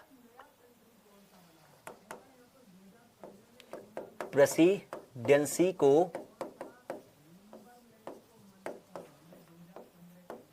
अलग कर दिया, ठीक है। जब 1833 में क्या किया गया, कहीं ना कहीं कह सकते हो कि बंगाल प्रेसिडेंसी से आगरा प्रेसिडेंसी को अलग कर दिया गया, तो यहीं पे नए राज्य का जन्म होता है। और नए राज्य के क्रम में अगर जो देखा जाए तो ये जो जन्म होता है पहली बार, वो होता है सन 1836 में। और 1836 में जब हमारे प्रदेश के क्रम में पहला नाम निकल के आता है, तो वो नाम निकल के आता है, जैसा हमने पूर्व में ही चर्चा किया, उत्तर पश्चिम प्रांत। क्या बोलते हैं इसको? उत्तर पश्चिम प्रांत। तो उत्तर पश्चिम प्रांत की जब बात करते हैं तो ये सन 1836 के अंतर्गत आपको देखने को मिलता है। नोट्स कैसे बनाए? अरे क्या कर रहे हैं हम, ये नोट्स है एक तरीके से, ऐसे बनाओ, ठीक है, रफ पेपर पे ऐसे बनाओ, कोई दिक्कत ना है, ठीक है, क्योंकि इससे सारी चीजें लिंक होती हैं और याद भी होती हैं। अपने हाथों से जब लिख के चीजों को याद करते हो ना, तो बिल्कुल याद हो जाता है, उसमें कोई संशय ना होती है, ठीक है। नो डाउट ये बोर्ड मटेरियल आपको ऐसे ही मिल जाएगा, लेकिन फिर भी अगर जो देखा जाए, ठीक है, फिर भी अगर जो देखा जाए तो इन सारी चीज़ों का क्रम हो जाता है, ठीक है। तो नोट्स ऐसे बनाएंगे, ठीक है, क्लियर। चलिए, तो यहां पे हम बात कर रहे थे 1836 में, जहां पे हम इसको नाम देते हैं उत्तर पश्चिम प्रांत का। क्या बोलते हैं इसको? उत्तर पश्चिम प्रांत नाम देते हैं। लेकिन आप भी जानते हैं समय का दरकार होता है, चीजें बदलती जाती हैं, और चीजें बदलने का क्रम क्या था। जैसे मान लेते हैं कि अंग्रेजों के शासन काल में पहले पश्चिम बंगाल के अंतर्गत प्रयागराज आया, फिर इलाहाबाद आया, फिर लखनऊ आया, फिर झांसी आया, फिर अवध वाला लोकेशन आया। आपने भी देखा था ना, सुना था, राज्य हड़प की नीति और डलहौजी की सिद्धांत और भी विभिन्न प्रकार की चीजें, जिसमें वो क्या करते थे, धीरे धीरे कब्जा करते थे। ऐसा थोड़ी ना था कि अंग्रेज आए थे तो पूरे भारत पे कब्जा हो गया था ना, धीरे धीरे कब्जा हुआ था। और इस तरीके से जब इनके क्या हो गए, प्रांतों की संख्या बढ़ने लगी, तो उसी में अगर बात करते हैं तो एक नाम आता है खास करके सन 1877 का। क्या होता है? अगला जो क्रम आता है वो आता है आपके यहाँ पे खास करके 1877 का। किसका? 1877 की जब बात करते हैं तो यहाँ पे हमें एक प्रमुख बदलाव देख मिलता है। और इस 1877 की जब बात करते हैं तो इस टाइम पे हमने क्या किया, यहाँ पे दो और प्रांत इसमें जोड़े, ठीक है। यहाँ पे क्या किए, यहाँ पे हमने दो और प्रांत जोड़े, खास करके अब इसमें क्या हुआ, आगरा, और आगरा के अलावा अवध, आगरा, अवध एवं जाहिर सी बात है कि आपका उत्तर पश्चिम प्रांत पहले से।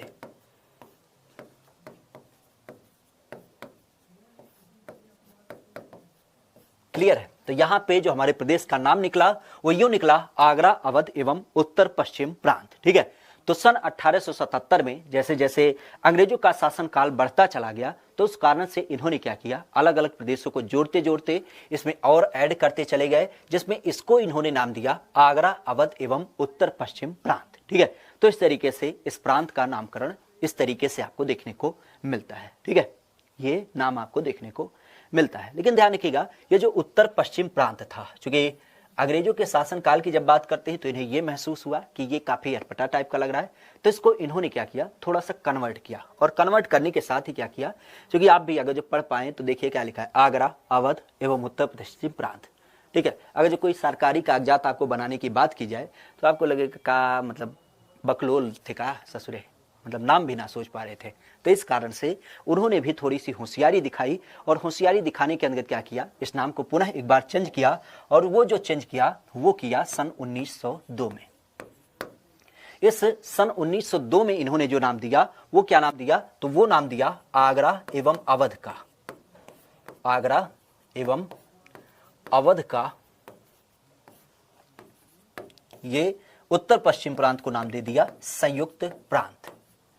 अब थोड़ा सा अच्छा नाम लगने लगा। ठीक है, आप भी देख पा रहे होंगे कि अब नामवा थोड़ा सा बढ़िया लगने लगा, तो इस कारण से इसका नाम दे दिया क्या, आगरा एवं अवध का संयुक्त प्रांत। क्या नाम दिया, आगरा एवं अवध का संयुक्त प्रांत, इसको अब नाम दे दिया गया।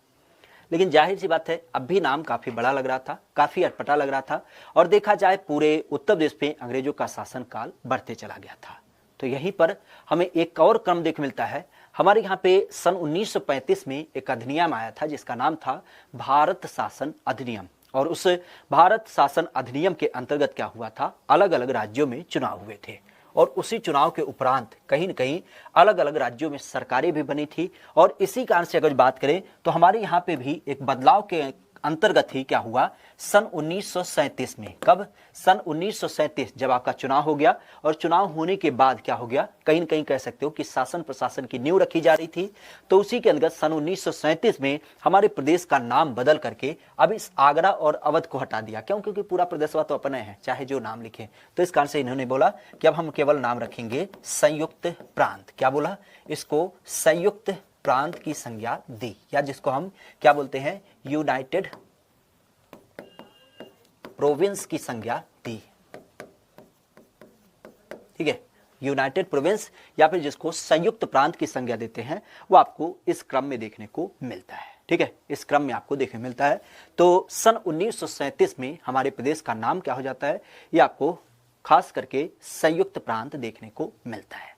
अभी भी ध्यान रखिएगा, हमारे उत्तर प्रदेश का नाम उत्तर प्रदेश नहीं हुआ। कब, जब हमारा देश आजाद हुआ। देश आजाद होने के बाद भी हमारे उत्तर प्रदेश का नाम संयुक्त प्रांत था। लेकिन एक दिवस ऐसा आता है, वो काफी महत्वपूर्ण होता है, और वो होता है 24 जनवरी का दिवस।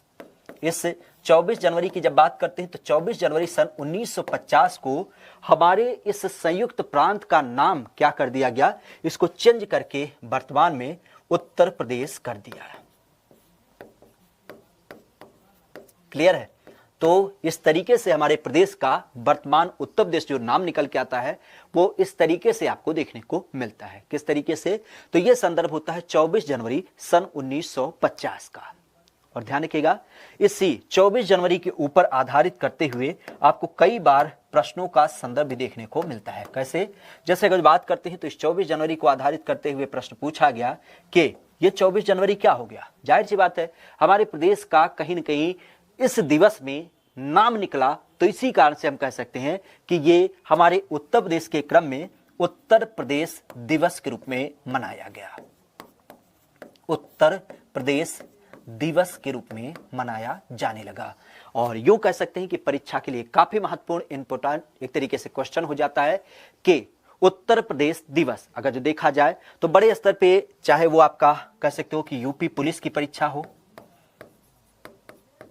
या फिर यूपी ट्रिपल एससी के द्वारा जो विभिन्न पेपर लिए जाते हैं, या यूपीएसआई हो, या यूपी लेखपाल हो, इवन पीसीएस जैसी परीक्षा की जब बात करते हैं तो उन सब में यह क्वेश्चन अनगिनत बार पूछा गया, उत्तर प्रदेश दिवस। तो उत्तर प्रदेश दिवस विशेष ध्यान रखिएगा, यह कब मनाया गया, यह आपके 24 जनवरी से मनाया जाने लगा।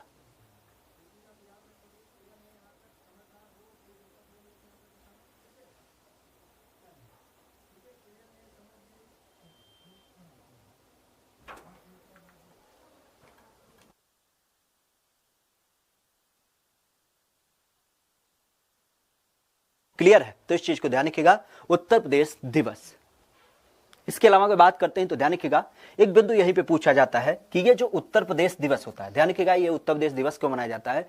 हमारे यहाँ पे उत्तर प्रदेश की स्थापना क्यों नहीं मनाई जाती है? क्योंकि उत्तर प्रदेश का जो क्रम होता है वो आपको देख मिलता है, हमारे उत्तर प्रदेश का जन्म नहीं हुआ है, ये पहले से पर्याप्त था, पूरी तरीके से था, और आज़ादी के बाद भी हम इसका पूरा स्वरूप देख पाते हैं। लेकिन बाकी प्रदेशों की जब बात करते हैं तो उनका जन्म हुआ, मतलब उनको बनाया गया है, तो इस कारण से हमारे प्रदेश का दिवस मनाया जाता है, ना कि स्थापना दिवस। ठीक है, अगर जो यहाँ पे एक बिंदु की बात करें तो ध्यान रखिएगा, हमारे प्रदेश में पहली बार उत्तर प्रदेश दिवस कब मनाया गया? ये भी क्वेश्चन कई बार पूछा गया कि पहली बार ये उत्तर प्रदेश दिवस कब मनाया गया। ठीक है, यूपी दिवस हम लिख रहे हैं, खास करके उत्तर प्रदेश दिवस कब मनाया गया? तो ध्यान रखिएगा, ये पहले नहीं मनाया जाता था, ये मनाया जा रहा है 2018 से। कब से? 2018 से इसको पूरी तरीके से आयोजित किया जा रहा है। कब से? 2018 की जब बात करते हैं तो इसी 2018 से आपके उत्तर प्रदेश दिवस को प्रमुखता से मनाया जा रहा है।